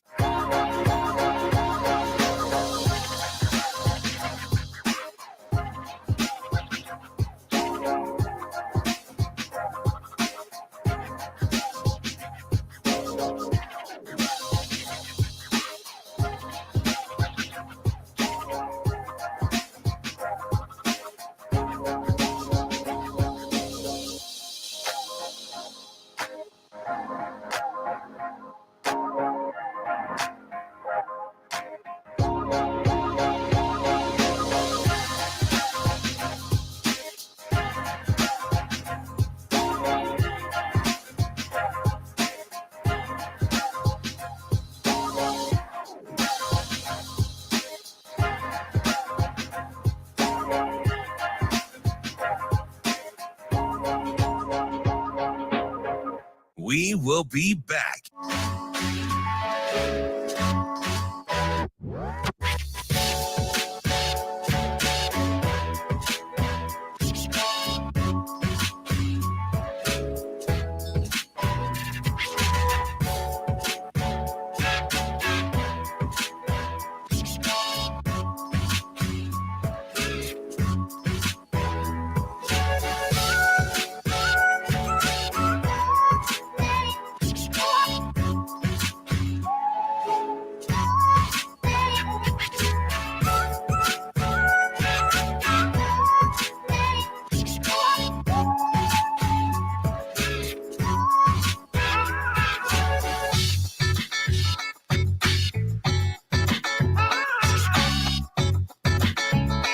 We will be back.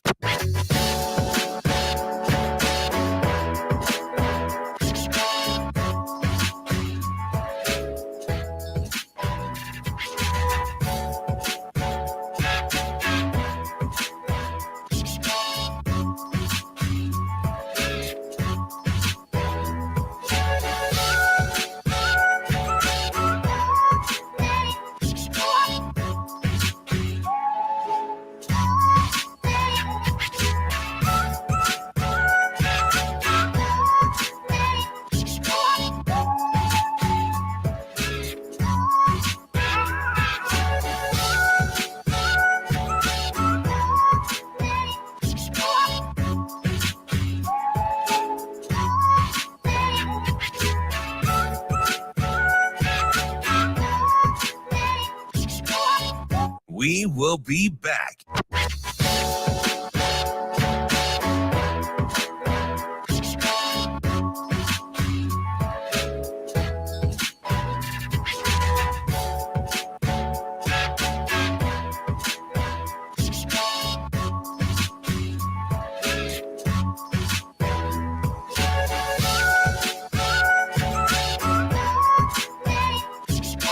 We will be back.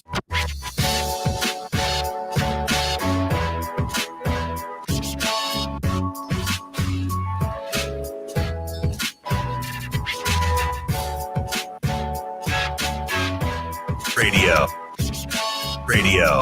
4th and goal for Michigan. Handoff. First quarter. JJ takes the snap on third. He threw that one into double coverage. I don't know.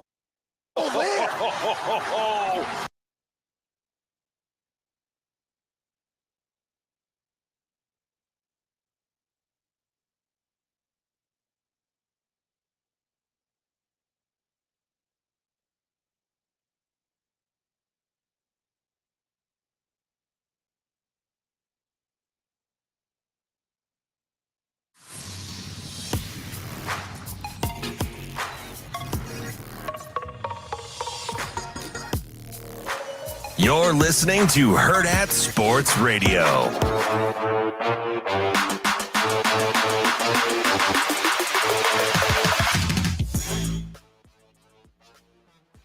We're halfway through the show here on Hurrdat Sports Radio. I'm Ravi Lulla. Andrew Rogers with me as well. What up? We are on AM 590 ESPN Omaha, ESPN Tri-Cities. We're live from the Hurrdat Sports Bar and Grill, the H&H Chevrolet stage. And we are brought to you by our friends at Pratt Dental in North Platte, Nebraska. Dr. Pratt is the first dentist in Nebraska that is certified in the BioClear method and modern smile design, which can correct many aesthetic dilemmas in a permanent and less invasive manner than traditional treatments such as crowns. BioClear method and modern smile design are less invasive. They take less time, less waiting, and require fewer important appointments, and you can get multiple restorations done in the same day. If you want to learn more, call Pratt Dental at 308-221-2800. I wanted to get to I call it a postmortem for lack of a better term. Nebraska's football season is dead, and now it's time to cut it open and see what's wrong with it, right? But not just what's wrong with it. I'm not just a negative Nancy out, as it were. Because life was good for a while. Life was good for a while. It's not like nothing went right for Nebraska this year. So let's start with the positive, okay? I bet yours is the exact same as mine. I think it's the same for everybody, but I want to start there anyway. What went right for Nebraska this year? Let's say it on 3. 1, 2, 3. The defense. Well, see, there we go. We got different ones. It was defense. So I think you're right. You're fair on culture, right? Mm-hmm.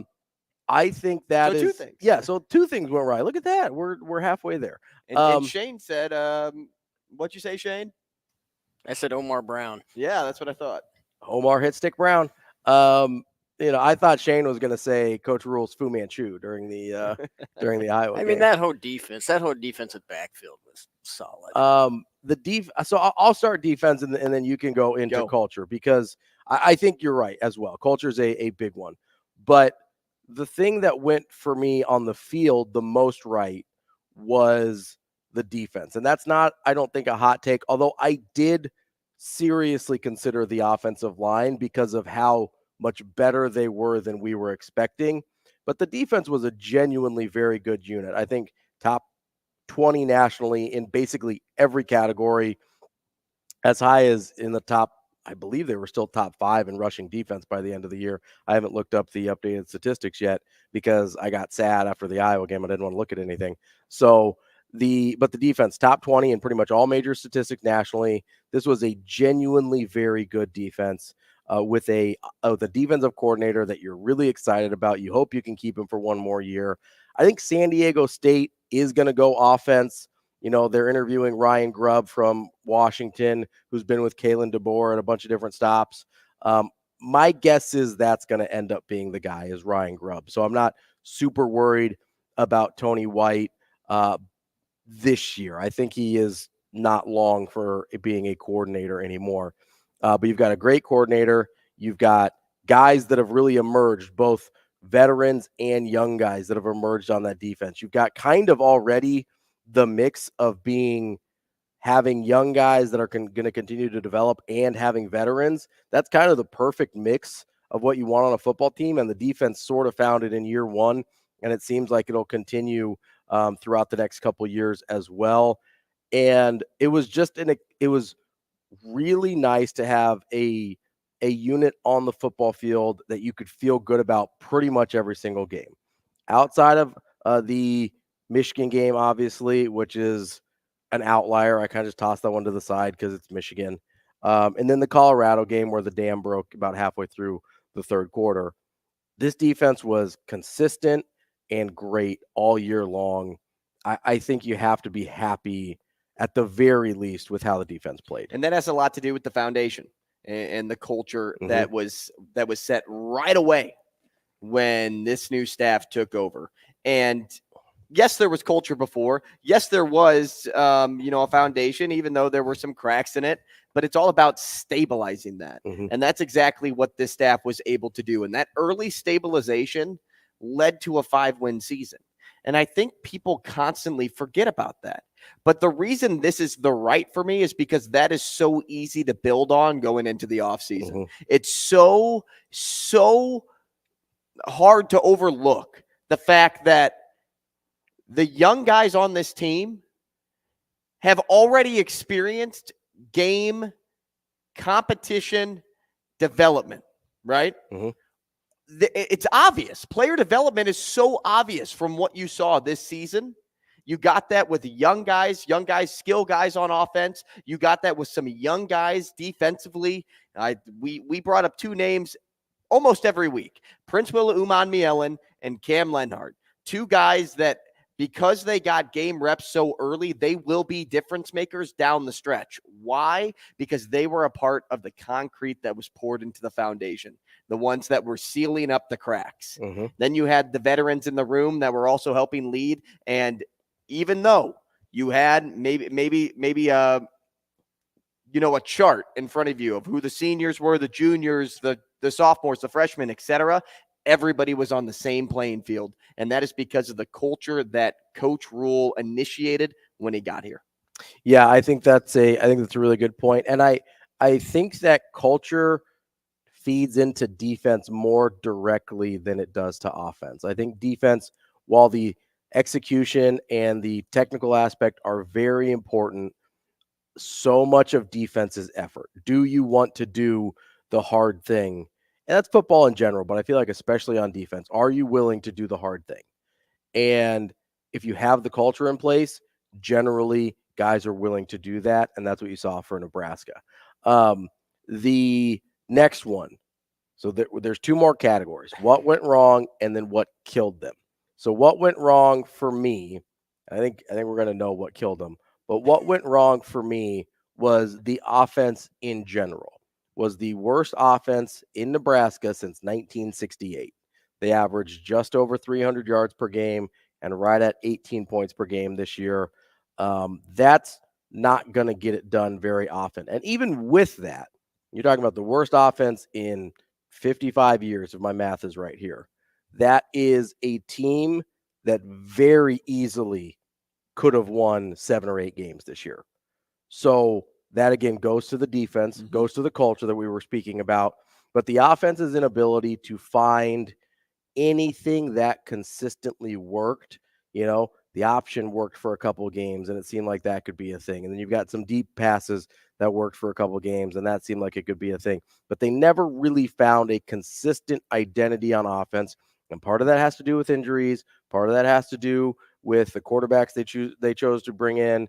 Part of it just has to do with development of young guys. But the fact is, for whatever reason, the offense could never find any level of consistency.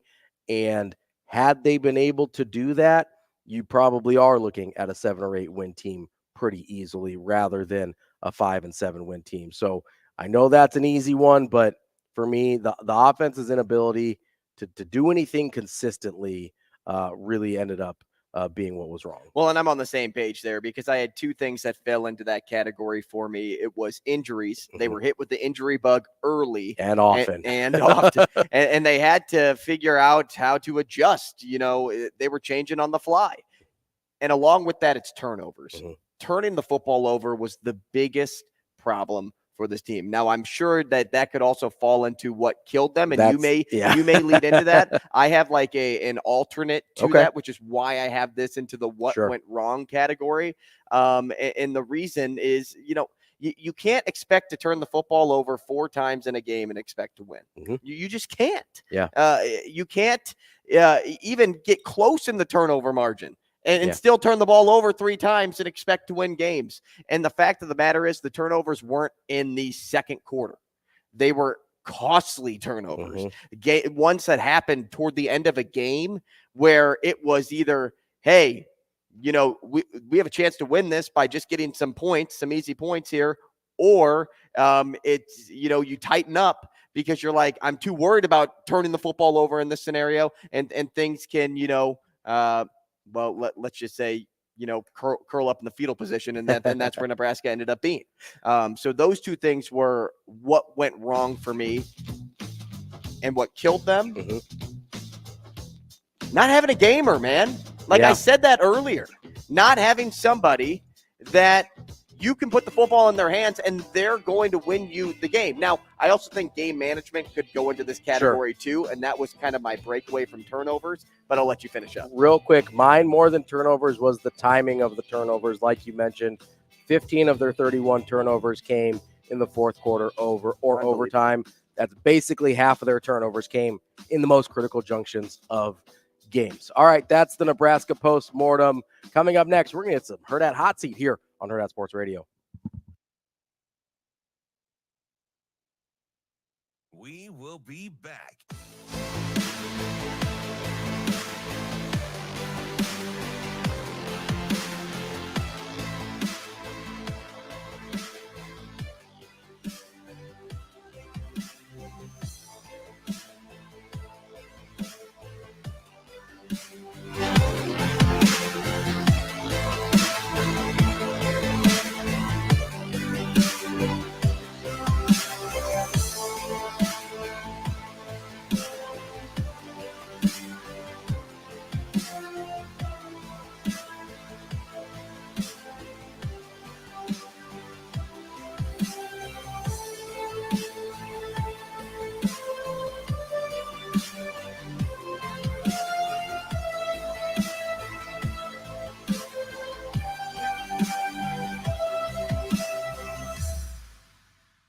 We will be back.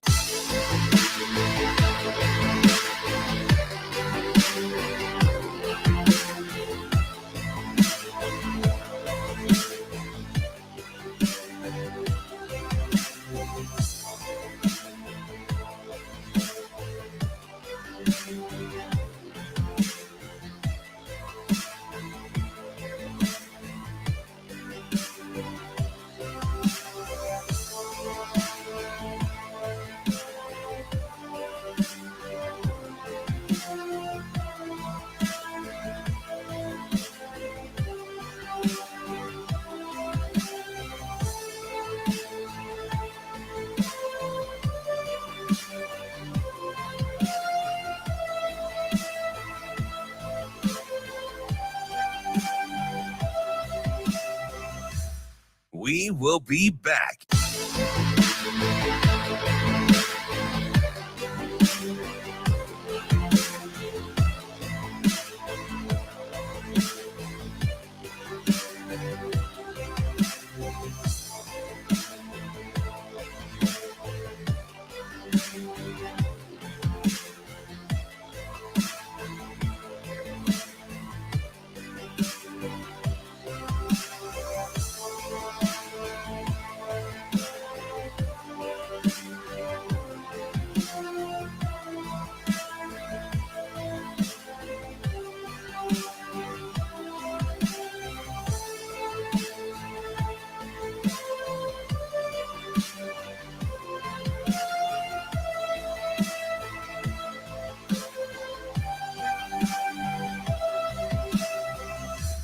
We will be back.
You're listening to Hurrdat Sports Radio.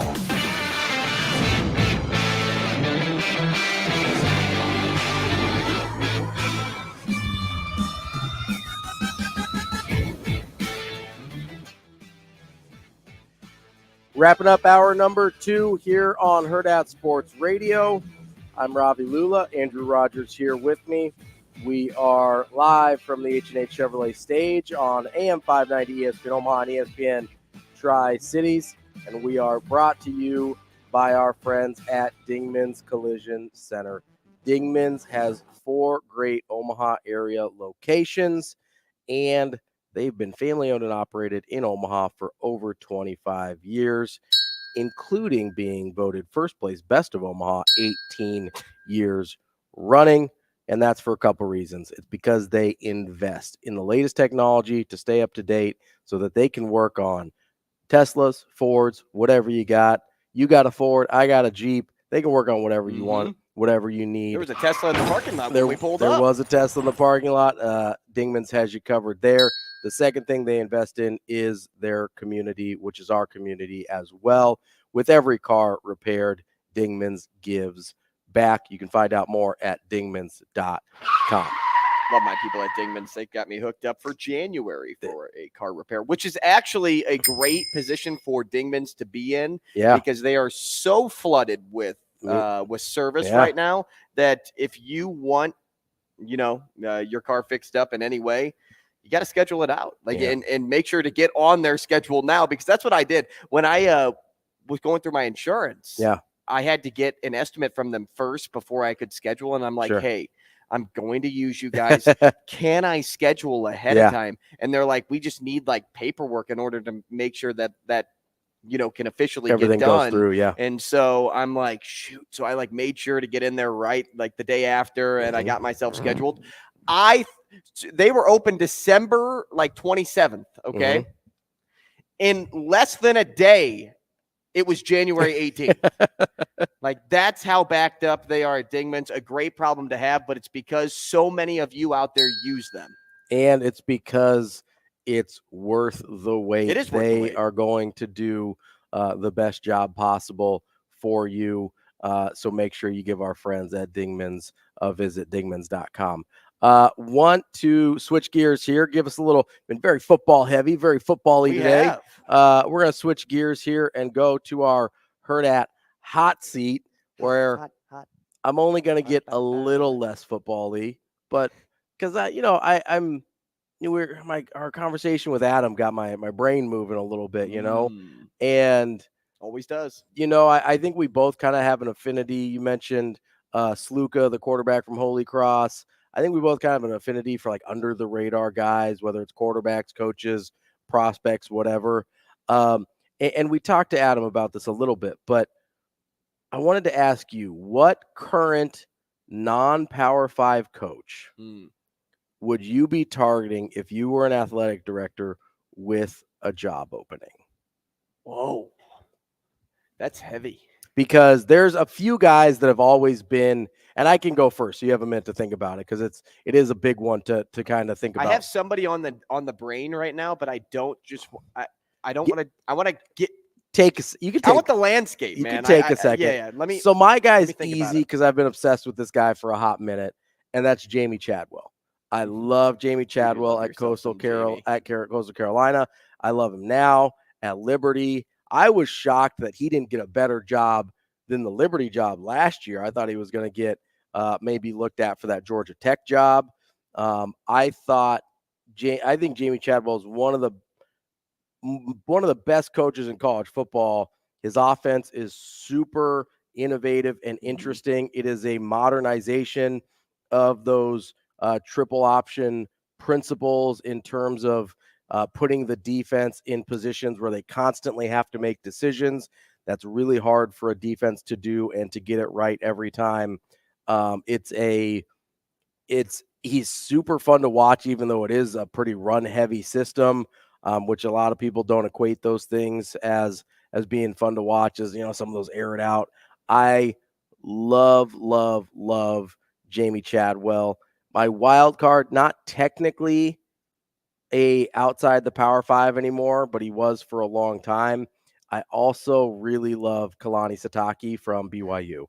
Love that dude.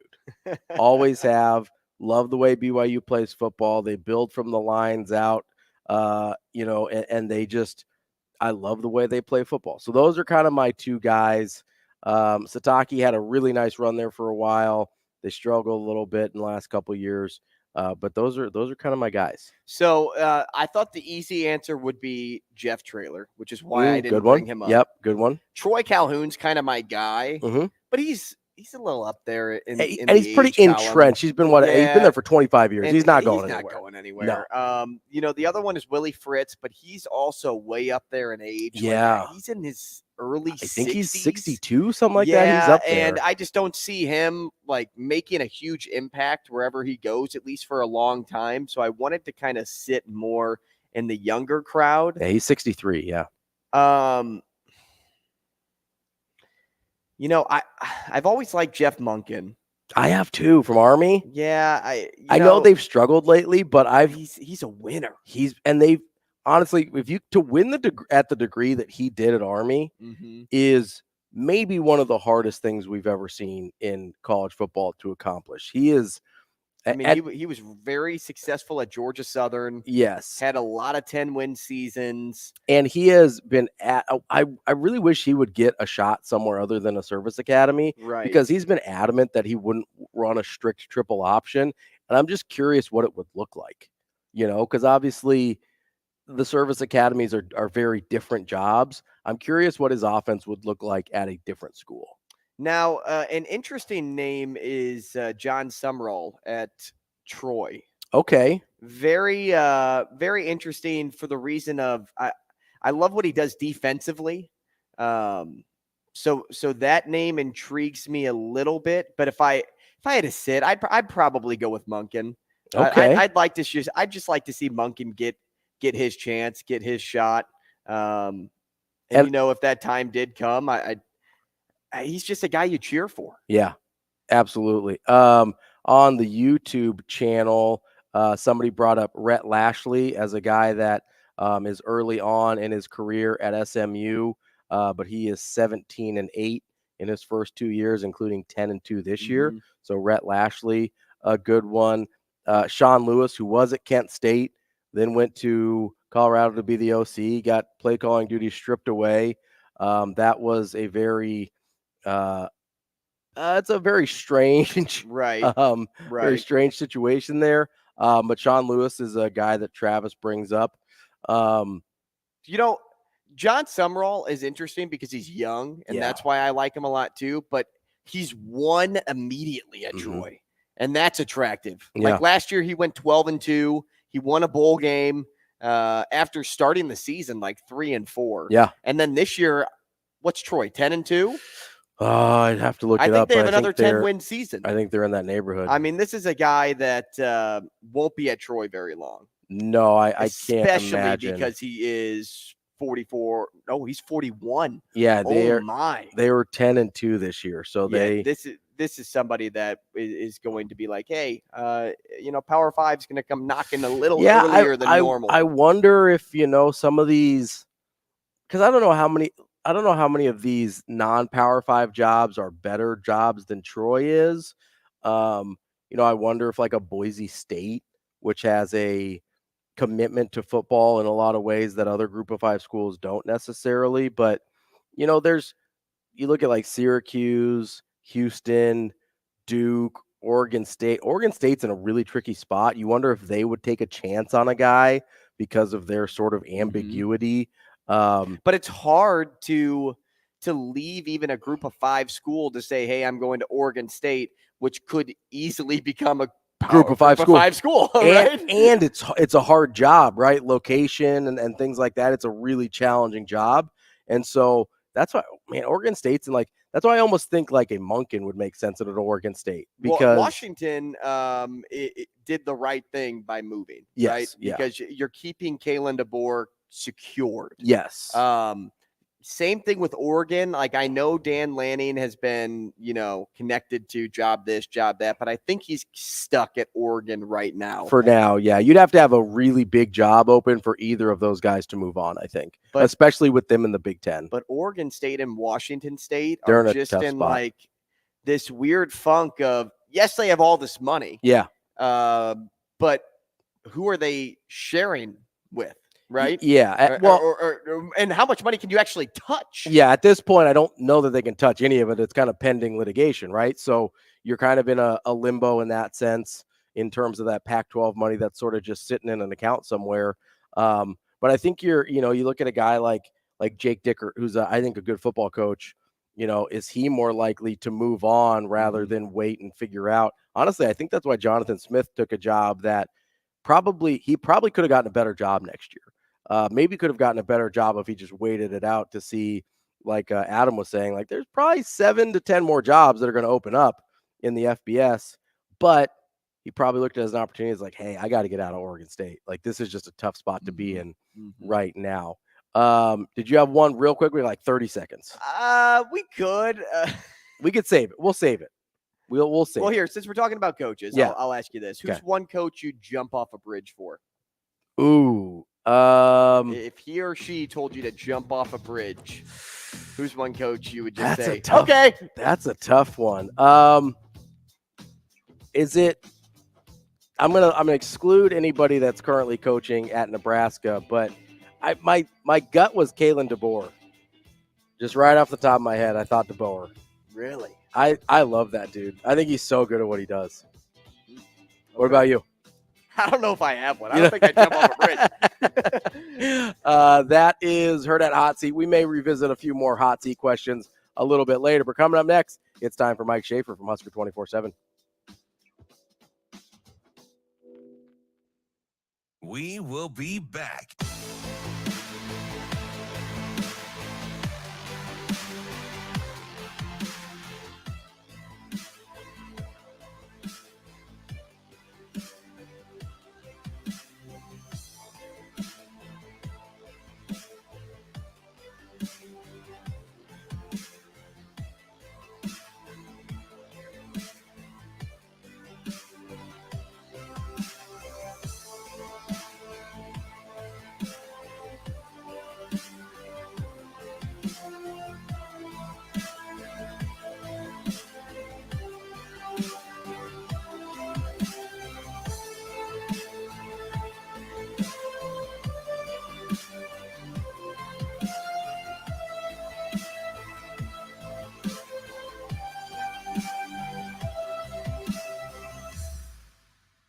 We will be back.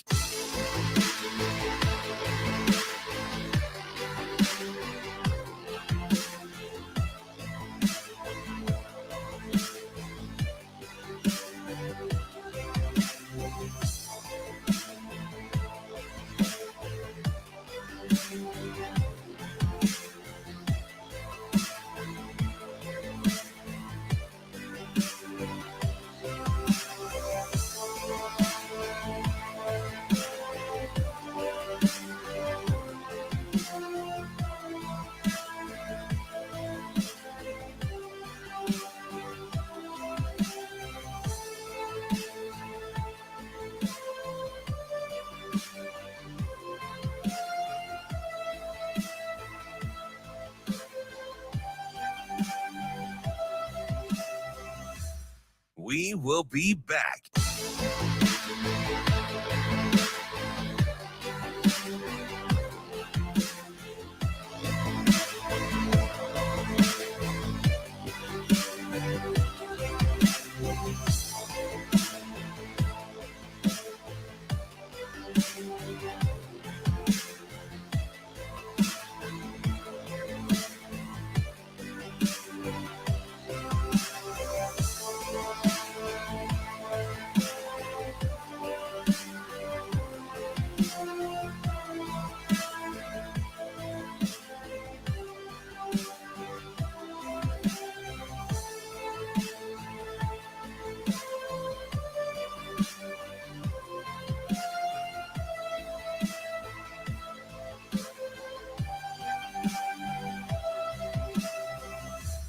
We will be back.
You're listening to Hurrdat Sports Radio.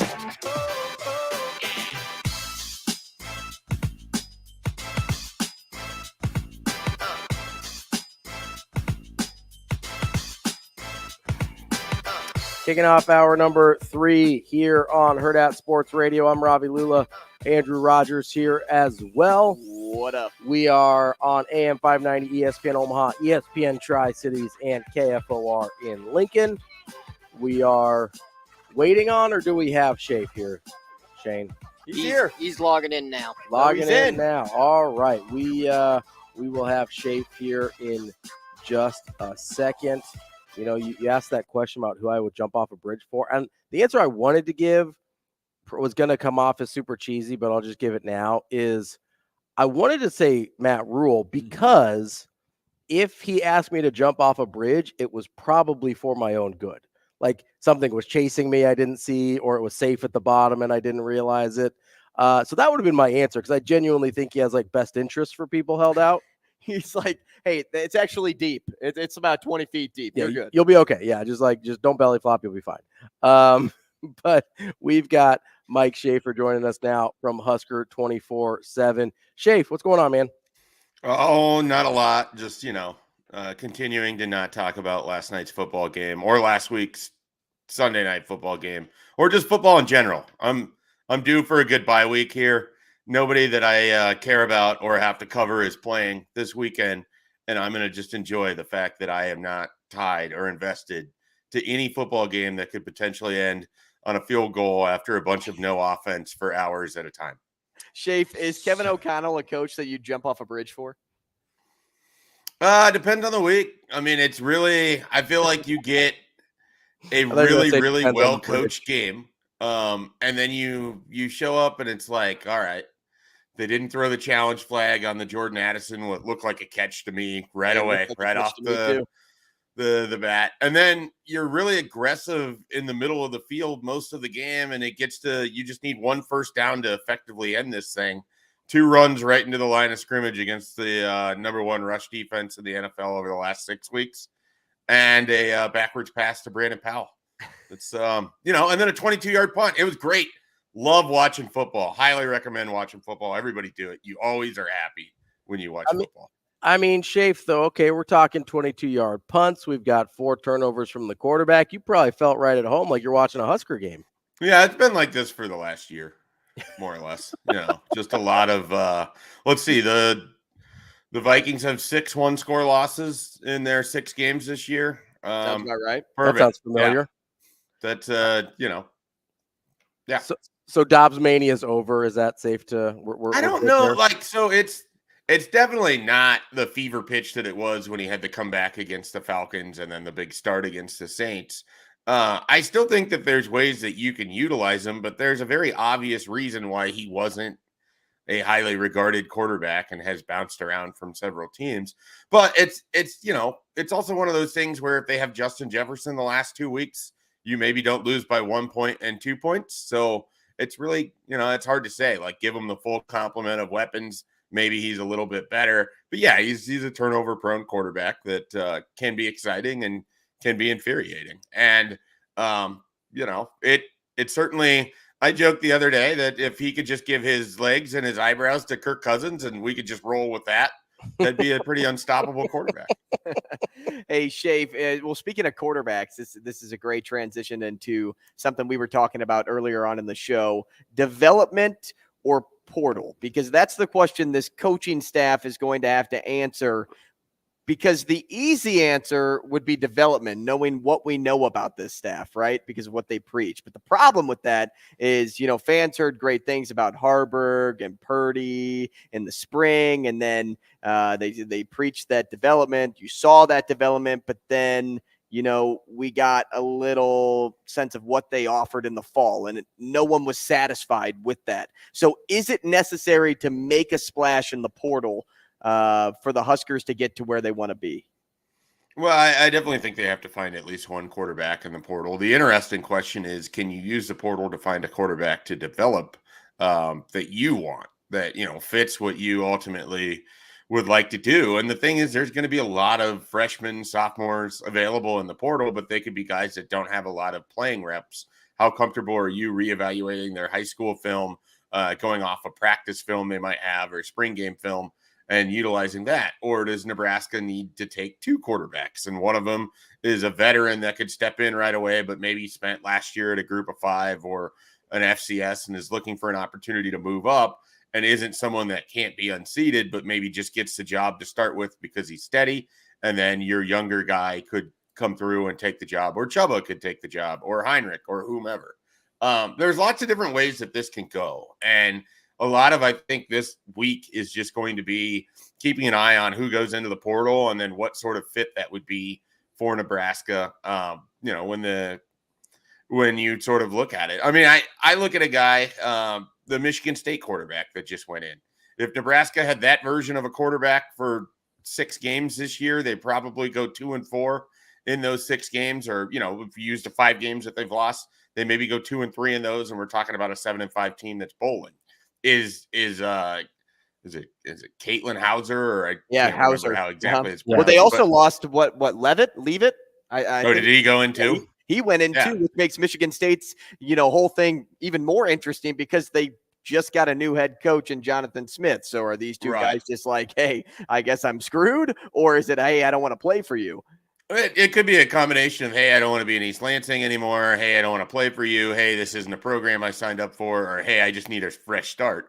It could be all of those things. Mm-hmm. The point I'm trying to make is that we watched Deacon Hill take Iowa to a 10-2 record without having to play a whole lot of good quarterback in that stretch. But you have to be competent. And Nebraska certainly had some competency issues. The biggest thing is, can they build a team where the quarterback doesn't have to be the focal point? That has not been the case for Nebraska football for how long?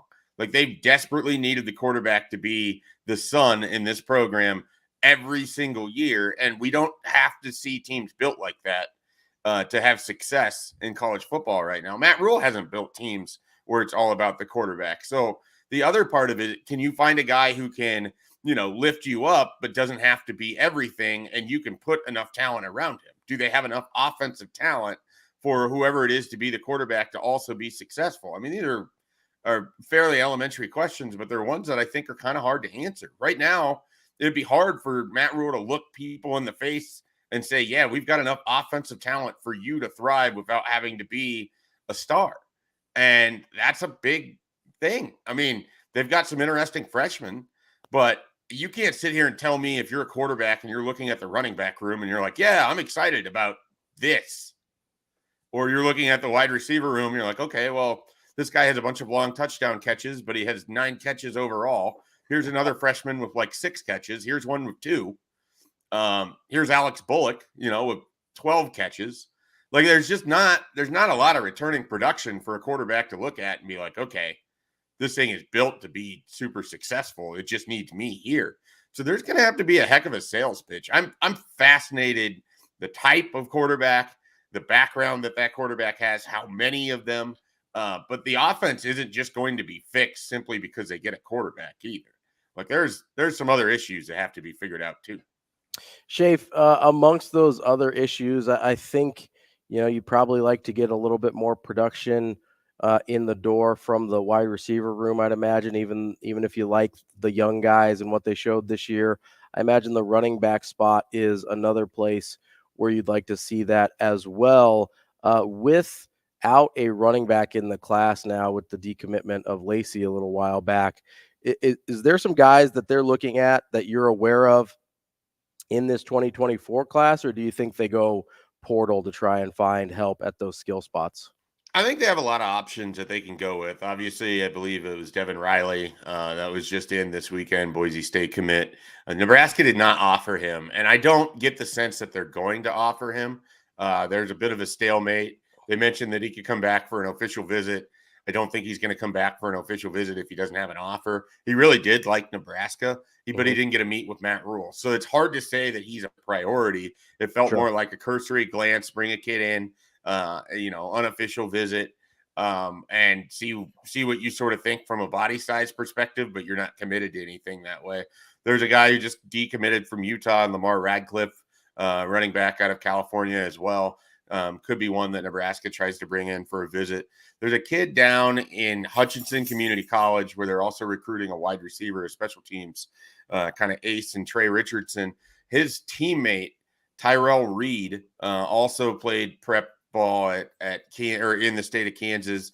He is the leading rusher for Hutchinson. They're the number 1 seed, the NJCC. And they're where's it double A? NJC double A. Yeah, you got it. Whatever. It's 9 a.m. I deserve some grace here, folks.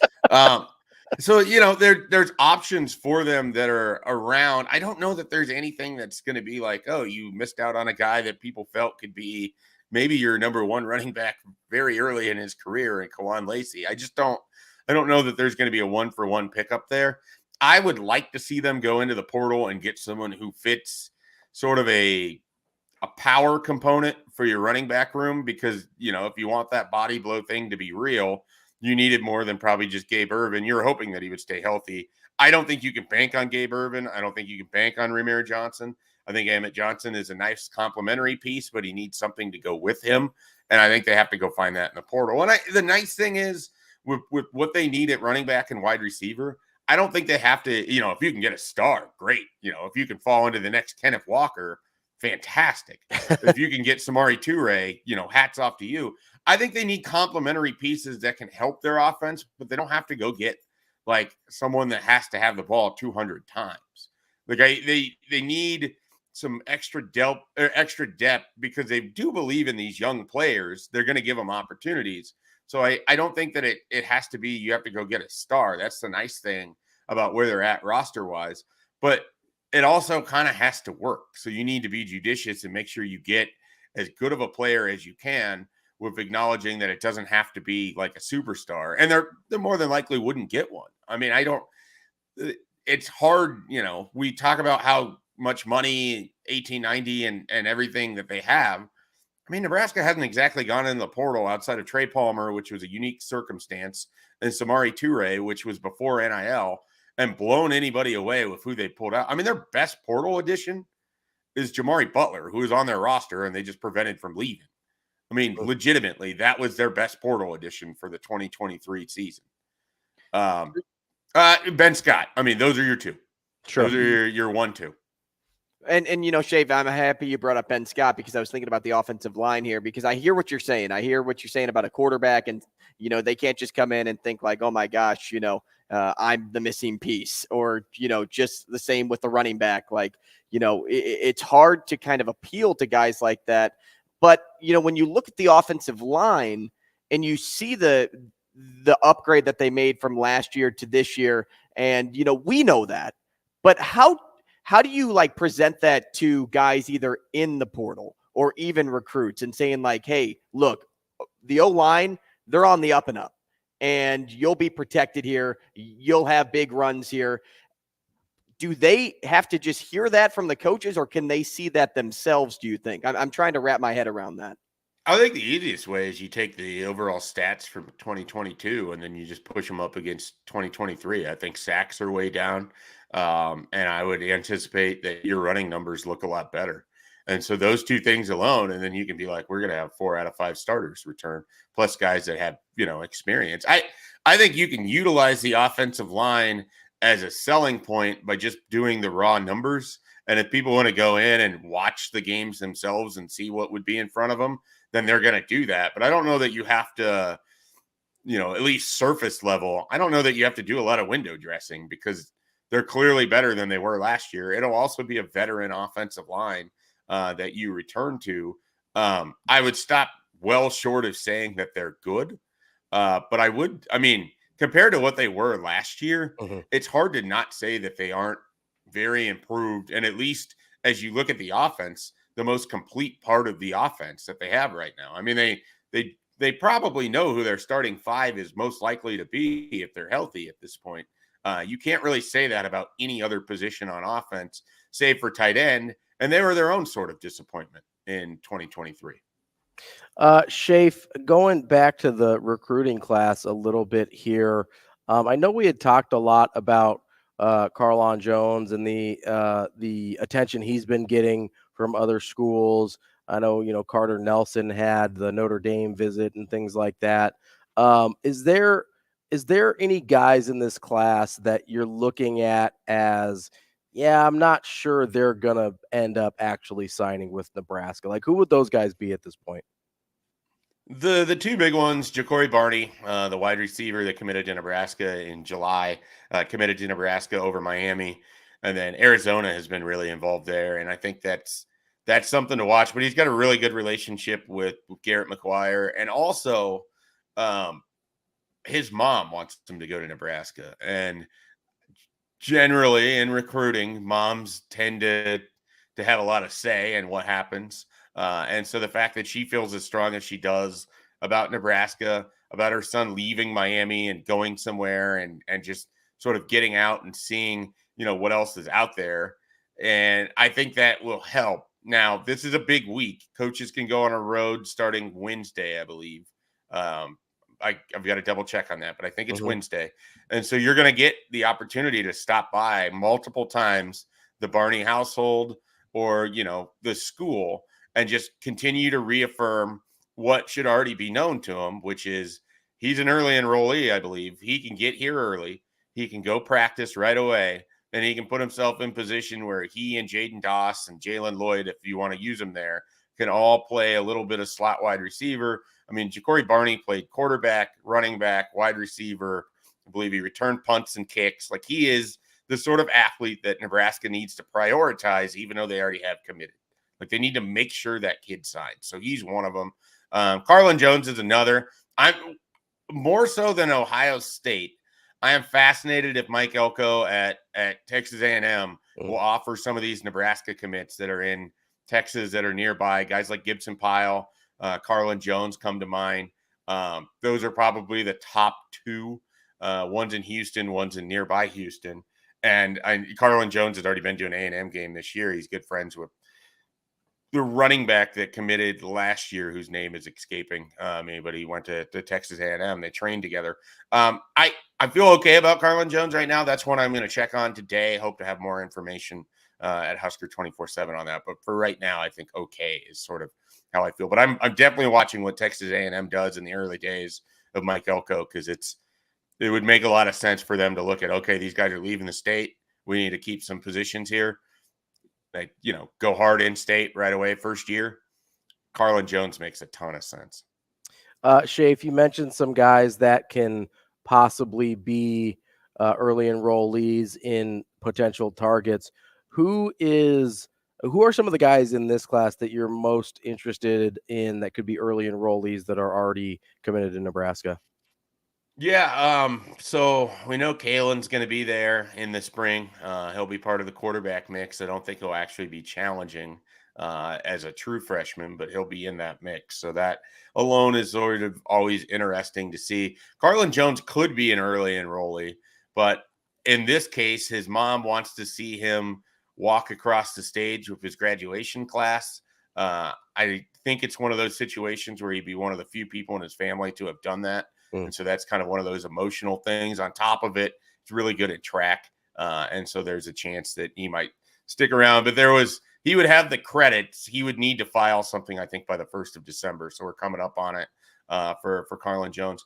And then from there, the wide receiver situation for Nebraska, I mean, it's Ja'Cory Barney. I think some of these tight ends are coming in early. I believe Ian Flint might be an early guy as well. So we'll have to kind of keep an eye on it, but Ja'Cory Barney would be the really big one, I think, if that all plays out how it's expected. Schaefer, Grant Bricks, the latest on him, because, we see a ton, shuffling through the recruiting mix with his name and his connection to Nebraska, but it's still yet to the links are yet to be attached. How can that get done? Well, here's how it can get done. He can just publicly make his decision. I mean, that's basically where we're at. Like, is it just so that's where you really believe it? There's nothing else Nebraska can do. If you're following the tea leaves right now, after an Oklahoma coach shows up to watch him play in a playoff game, he appears at a Nebraska football game. And then a couple of weeks later, he goes to an Oklahoma game. And then he was set to go to Kansas State, Iowa State on Saturday. And instead cancels that visit and is at Nebraska, Iowa for Black Friday. I mean, it feels like this thing is going heavily in one direction. I'll take you back to the comments that Matt Rule made that he had a player who wanted to join the program after the Wisconsin game. We haven't seen a public commit yet. I mean, I'm not saying for sure that's Grant Bricks, but it sure feels like Nebraska's in a really strong position right here with someone that they've recruited really hard And the entire time, Nebraska made more sense than the other places simply because he didn't strike me as someone who was going to go far from home. And Nebraska's proximity from his front door is about 88 minutes. So I would be shocked at this point if it's not Grant Brix for Nebraska. And I think we're going to hear something relatively soon. I mean, sometime within the next week. You mentioned that 88-minute commute to his hometown from Nebraska. Are they going to give him the semi as part of his NIL deal? I had not asked that, but that is you'd have to talk with Selden Trucking. I think Monty Selden is the one who handles that and has for years. I don't know that he's in a position to just give away semis. But if he is, and the NCAA allows it, or if it's an NIL type gift, and that's what I mean. And what we have is Grant Brix is actually a semi truck driver apprentice, and so when he's not learning the art form of being an offensive lineman, he's out there driving the truck and making sure stuff gets where it needs to be on schedule. We rely on our truck drivers here in America. And so we might be relying on Grant Brix pretty soon. Maybe he's going to be an intern with the equipment truck people, and he can, kind of work it in that way. It's a kind of a student work kind of one of those deals like the rest of us had to do that weren't on Division I scholarships. He'll have a full ride. Or he doesn't. He might need to get that call Sapp Brothers up, get him a gas card for that semi as well, because that might be where it really gets him. I think there'd be a little bit of a fight if Grant Brix just came out and said not only is he open to being recruited for football, but he's open to be recruited by a trucking company to run the business. I mean, you might get everyone kind of flying in on that one. Werner's knocking down their doors. Yeah. Here come the Hill brothers. Everybody. Hey, Schaefer, quickly here. You mentioned an 88-minute commute. Try a 4.5-hour commute. There is a quarterback in Algona, Iowa, that is still connected with Nebraska. The latest on Alex Mansky. Yeah, I talked with him probably about 10 days or so ago, and he loves Nebraska. I mean, he just has such a strong feeling towards this coaching staff. I feel good about where they're at with him. He did say, in our interview, he was hoping Nebraska would make a bowl game because one of the things he hasn't been able to experience yet on all of his visits, he wants to just go see a practice. He's been to a game day. He's been to recruiting events. He's been to a training Nebraska's football camp, but he wants to go to a practice because he wants to see what it's like.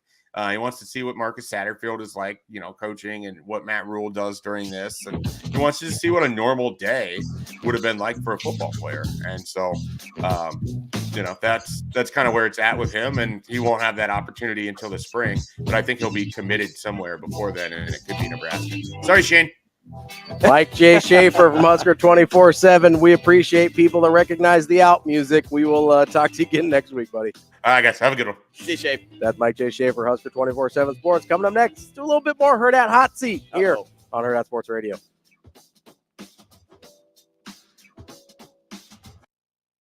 We will be back.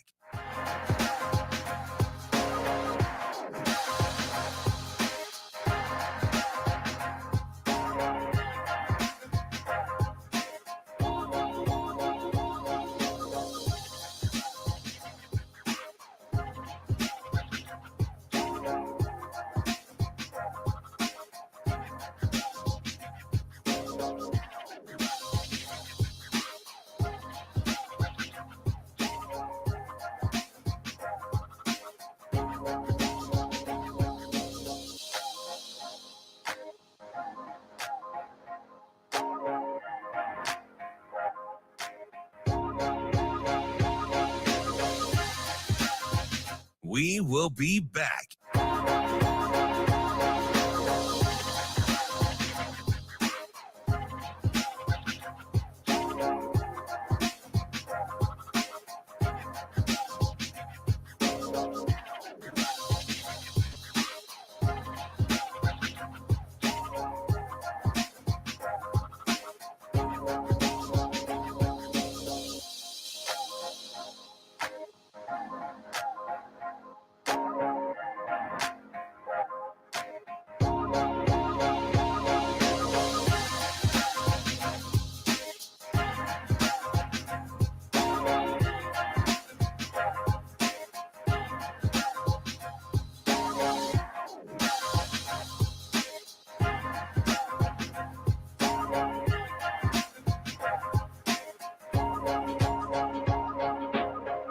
We will be back.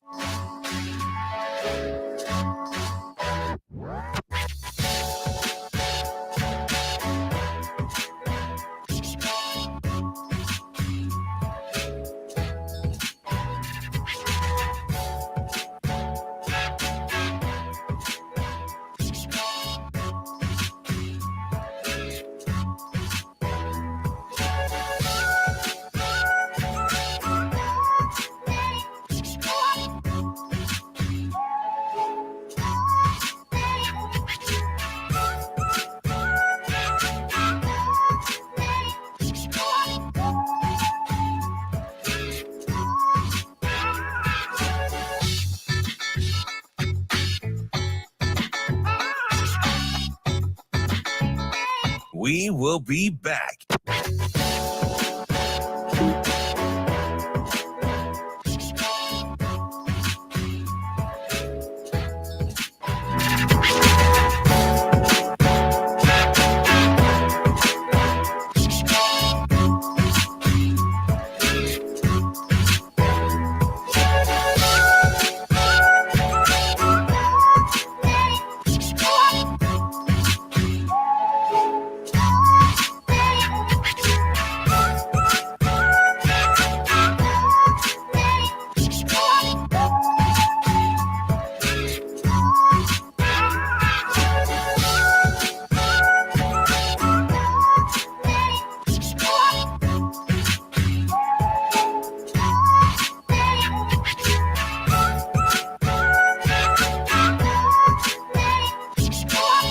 We will be back.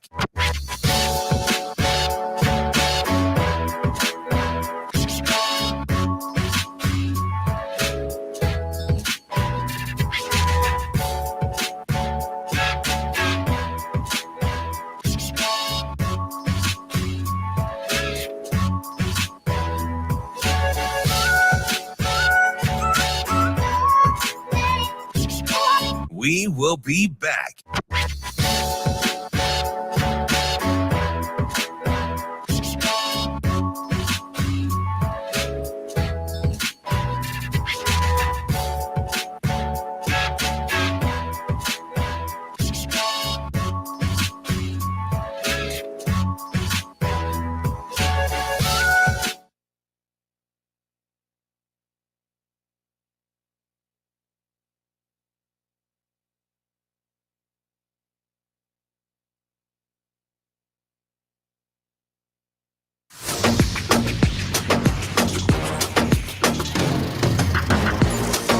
You're listening to Hurrdat Sports Radio.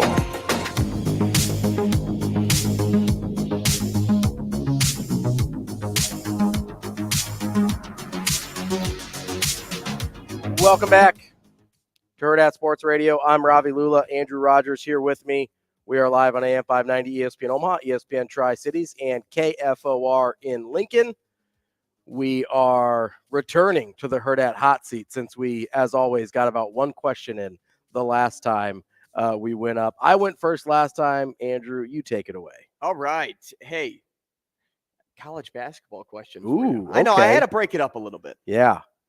What is your favorite Okay. college basketball memory of all time? Ooh. So this one is, I mean, I could split this up into a couple different divisions. I could do like a Creighton and a non-Creighton division. For Creighton, there's really two moments that stick out. It's Doug McDermott getting 3,000 points on senior night, which was incredible. The other one is Creighton clinching the Big East title on the last day of the regular season against Seton Hall in 2020, which was also incredible. Those are by far my favorite Creighton moments in terms of stuff that I haven't like worked. Sure. In non-Creighton, my favorite college basketball moment is probably, this is weird, but I am kind of obsessed with the ending of the 2016 national championship game with North Carolina and Villanova, where Marcus Page double clutches the three to tie it. Villanova comes back with Archie Diacono to Chris Jenkins. for the 3 to win it at the buzzer. There's just something about a buzzer beater to win a national title that is, it just sticks out with me pretty aggressively. That's probably, if we're talking about like one single memory, it's probably that sequence of plays that's way up there. By the way, that when McDermott scored those 3,000 points, that game right there had Super Bowl-like post game. I mean, that post game was the longest extended post game of all time. Did you have to cut it up? I had to cut it up. Was it fun? Yeah, it was okay. But I mean, it was just that sort of feeling to it. I mean, that's the thing I remember from being behind the scenes there. My favorite college basketball memory of all time, and I'll do a one and the other just like you did, because I called a game for Lindenwood when I was a junior, and we were on the road, which seemed like forever. And let's just say Lindenwood didn't go to the most glamorous cities in America. Sure. We ended up in the Emporia, Kansases of the world. Oh, yeah. The Missouri Westerns, which is right down the road, Missouri Southern, places like that. And I remember I was also like helping pay through college because I would officiate, which I told you during a break. I have 19 games. That's too many games. Which is insane. That's too many games, sir. Yeah, it's what you do whenever you're in need of a little bit of bread. But I was calling this game, and it was a buzzer beater 3, like you're talking about. A guy named Jackson Price. Dribbling down. There's about 7 seconds to go. Well, first, it was a tie. The opponent from Missouri Southern hit a 3 to tie it. So Jackson Price gets the inbounds pass. He dribbles down himself, okay? Not a point guard on the team. He's the shooting guard of this team, but makes his way down the court himself. And I'm calling this game, and I'll just reiterate what I said. The inbound pass finds Price. He crosses half court with 8 seconds remaining. He pulls up for 3. And then I just go, Jackson Price! He made it! He made it! I'm one of 8 people in this gym. Okay. No one attended this basketball game. And I'm like standing up. Oh, shoot. Did I unplug something? You did unplug. You unplugged both of us, I think. Can you hear us still, Shane? Oh, I think we're back. Okay. I can hear you. Yeah, Okay. Shane or Andrew. I got too excited. Yeah, much like you did while calling this play. And I'm like holding my hands in the air like a 3, like a field goal's good. Okay. And I'm like, he made it. Jackson Price. What a clutch 3 by the guy wearing the jersey number 3. No one's next to me at this time. But I'm like looking all around. I turn around and there's like 4 Missouri Southern fans. And I'm like, did you just see that? They're like, how could we miss it? Yeah, we're the only ones in here. We're right here, man. So Missouri Southern calls timeout. Yeah. And I'm still rambling on about this call, and my voice carries, right? So it's carrying across this gym. I remember talking to our head coach after the game, and he goes, couldn't get a word in. All the guys were doing were listening to you. I'm trying to draw up a defensive play. And the only thing they're hearing is Jackson Price from the right corner. Yeah, so pretty excited. That was probably my best memory. But if I was watching one, it was watching Jimmer Fredette in the NCAA. Oh yeah, Jimmer was great. So just his highlights throughout that tournament were outstanding. Okay, I'm done. Yeah, if I was doing a longer stretch, instead of just one game, where I became obsessed with Steph Curry was his run with Davison. In the NCAA tournament to the Elite Eight. That was one of my favorite kind of extended experiences with college basketball. But that's funny. I half expected that story to end with and then Missouri Southern drew up a play and got the game winner. And I felt like an idiot just sitting there quietly and be like, and Missouri Southern wins the game. No, but I did get to go home and ref. I didn't have to call somebody and like cancel. So like that felt good too. I got to go home and do my laundry. Yeah. Got the ref. Got to call a game winner. It was fantastic. I probably have the call on my website somewhere. I should see about pulling that up. That's really funny. So this kind of goes into what you were talking about there a little bit, having done some play-by-play. Obviously, you do some reffing as well. You've done some coaching. My question to you is, what is your dream sports job other than the one you currently have? doing play-by-play. Yeah. For college basketball. College basketball play-by-play. Not like just high level. Not just a team. Yeah, like a national. Like national CBS broadcasts that like calling NCAA tournament games. Calling NCAA tournament games. Yeah. Like that was always a dream of mine. Sure. To be able to do that. That and calling like St. Louis Cardinal baseball games.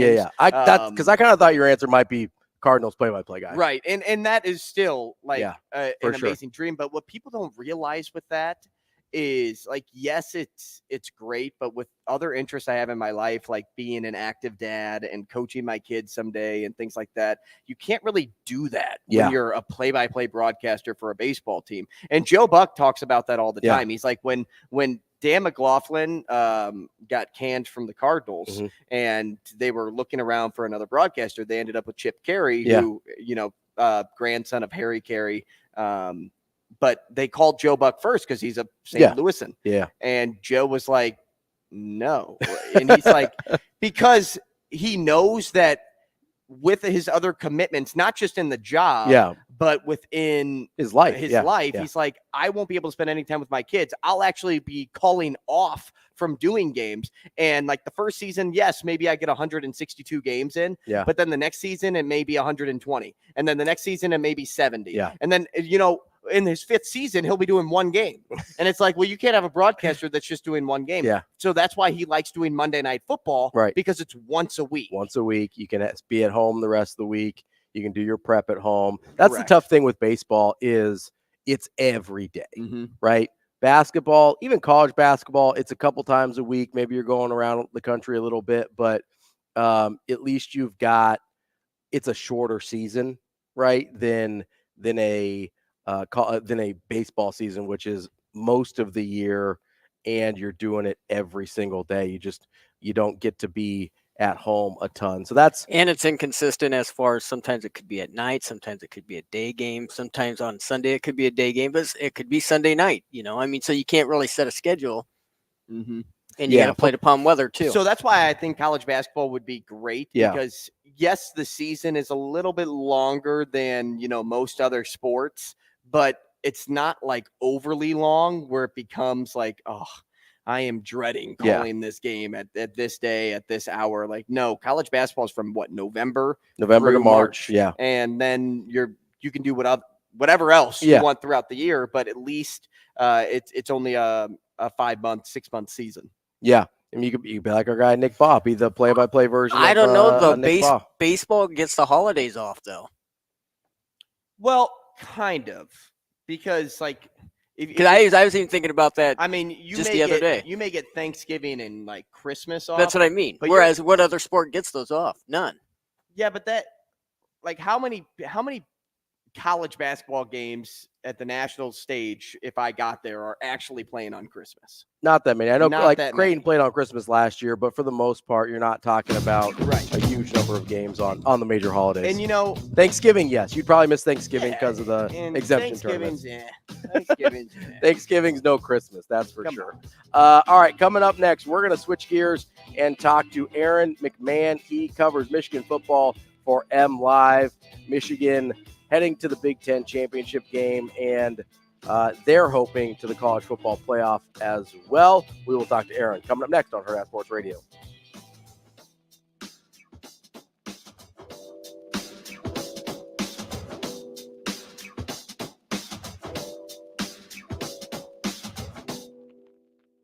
We will be back.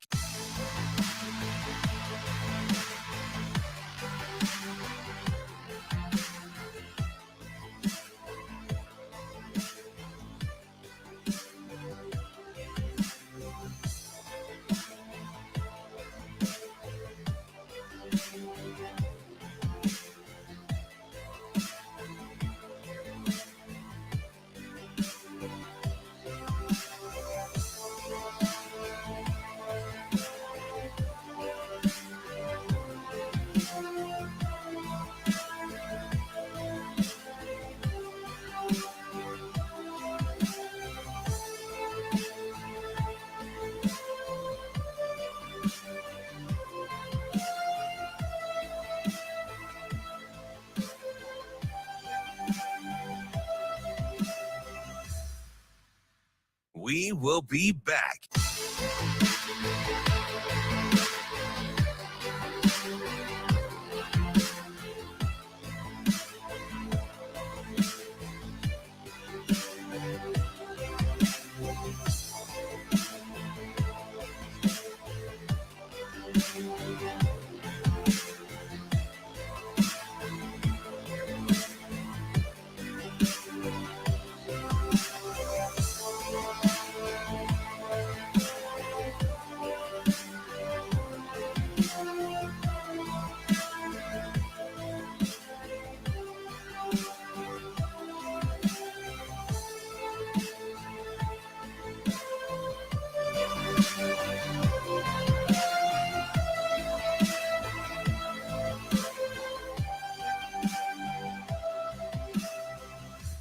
We will be back.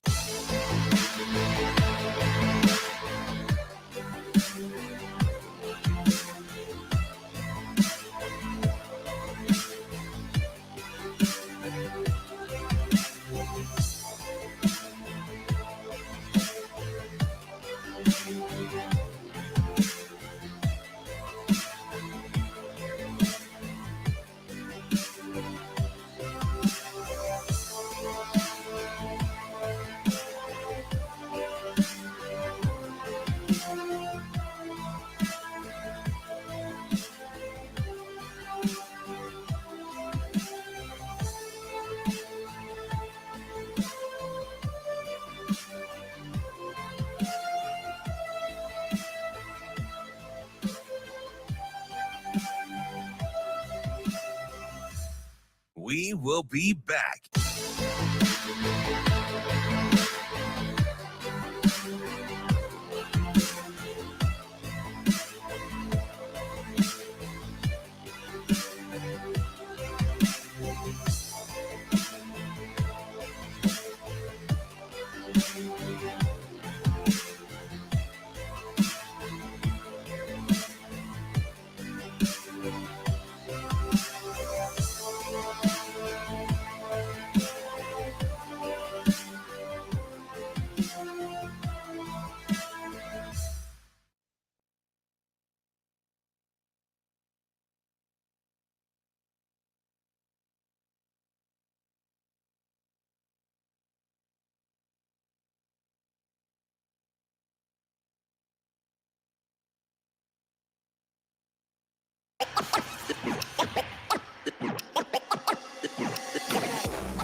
You're listening to Hurrdat Sports Radio. 4th and goal for Michigan. Handoff. Corum dives. End zone. Touchdown. Wolverines. And Michigan takes a 6-0 lead in the first quarter. JJ takes the snap on 3rd and 10. Back to pass. Looking. Fires down the middle. And it's caught. Roman Wilson inside the 5 to the end zone. Touchdown. Wolverines. Wow. Did JJ thread the needle there?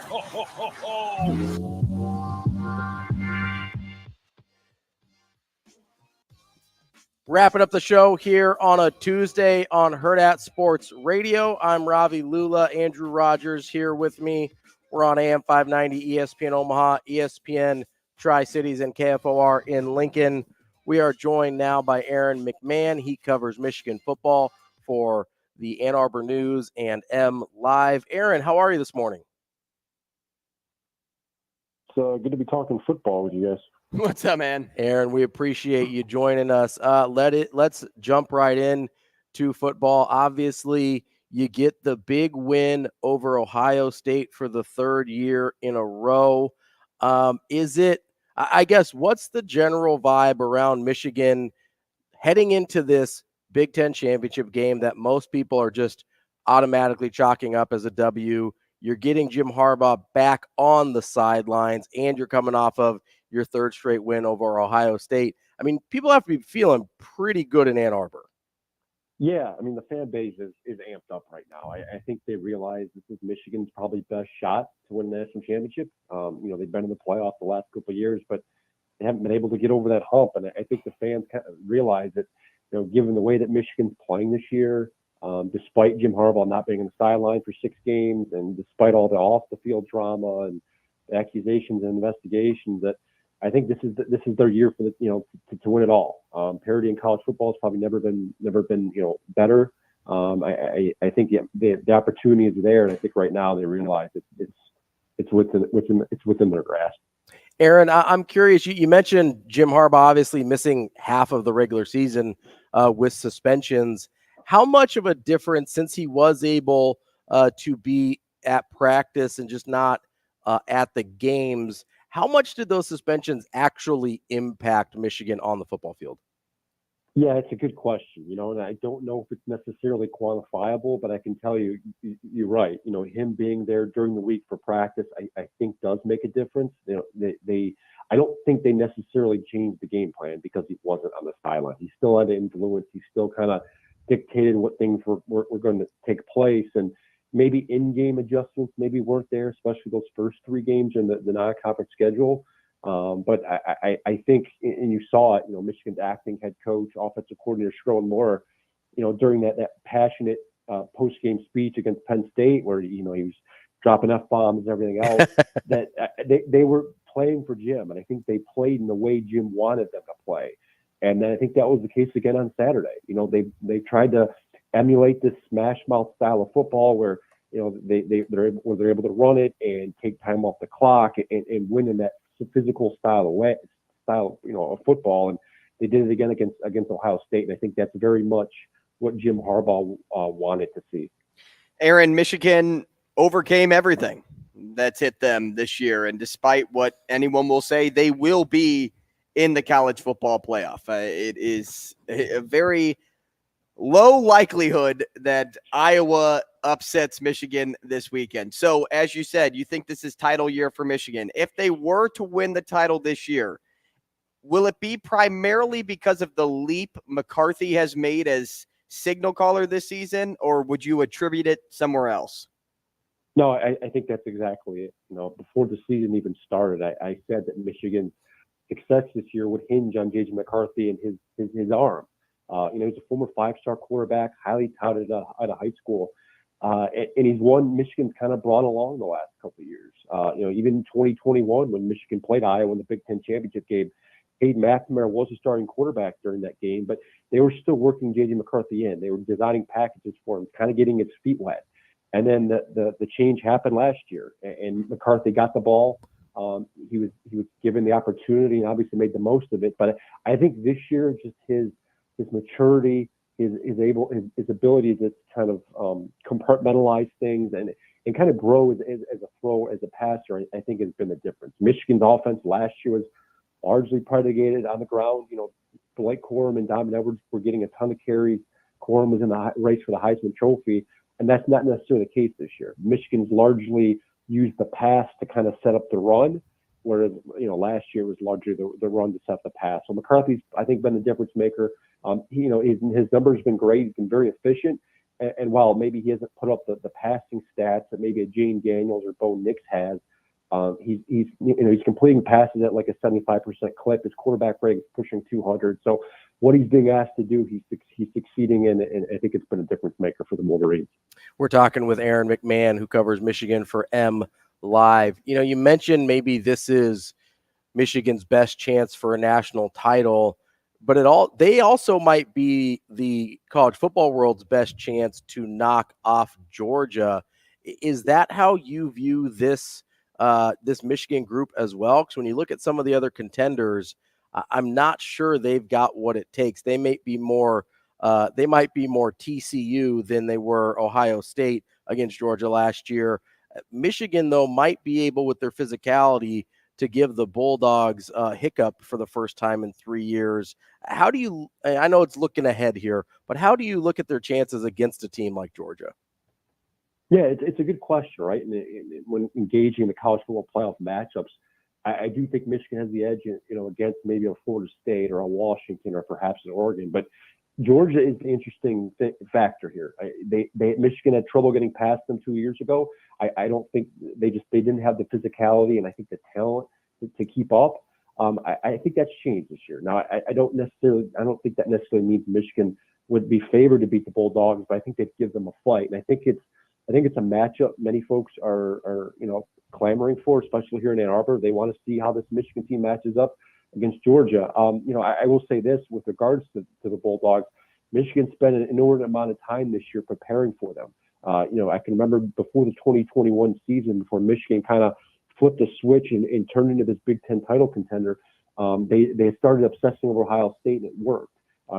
Going into this year, they added a period in practice to prepare for Georgia. My assumption is that it deals with physicality and perhaps something with the run game. But I think Michigan's better equipped to handle the Bulldogs. Now, I don't know if that necessarily will translate to success on the field, but I think it'd be a lot closer in the 2021 matchup.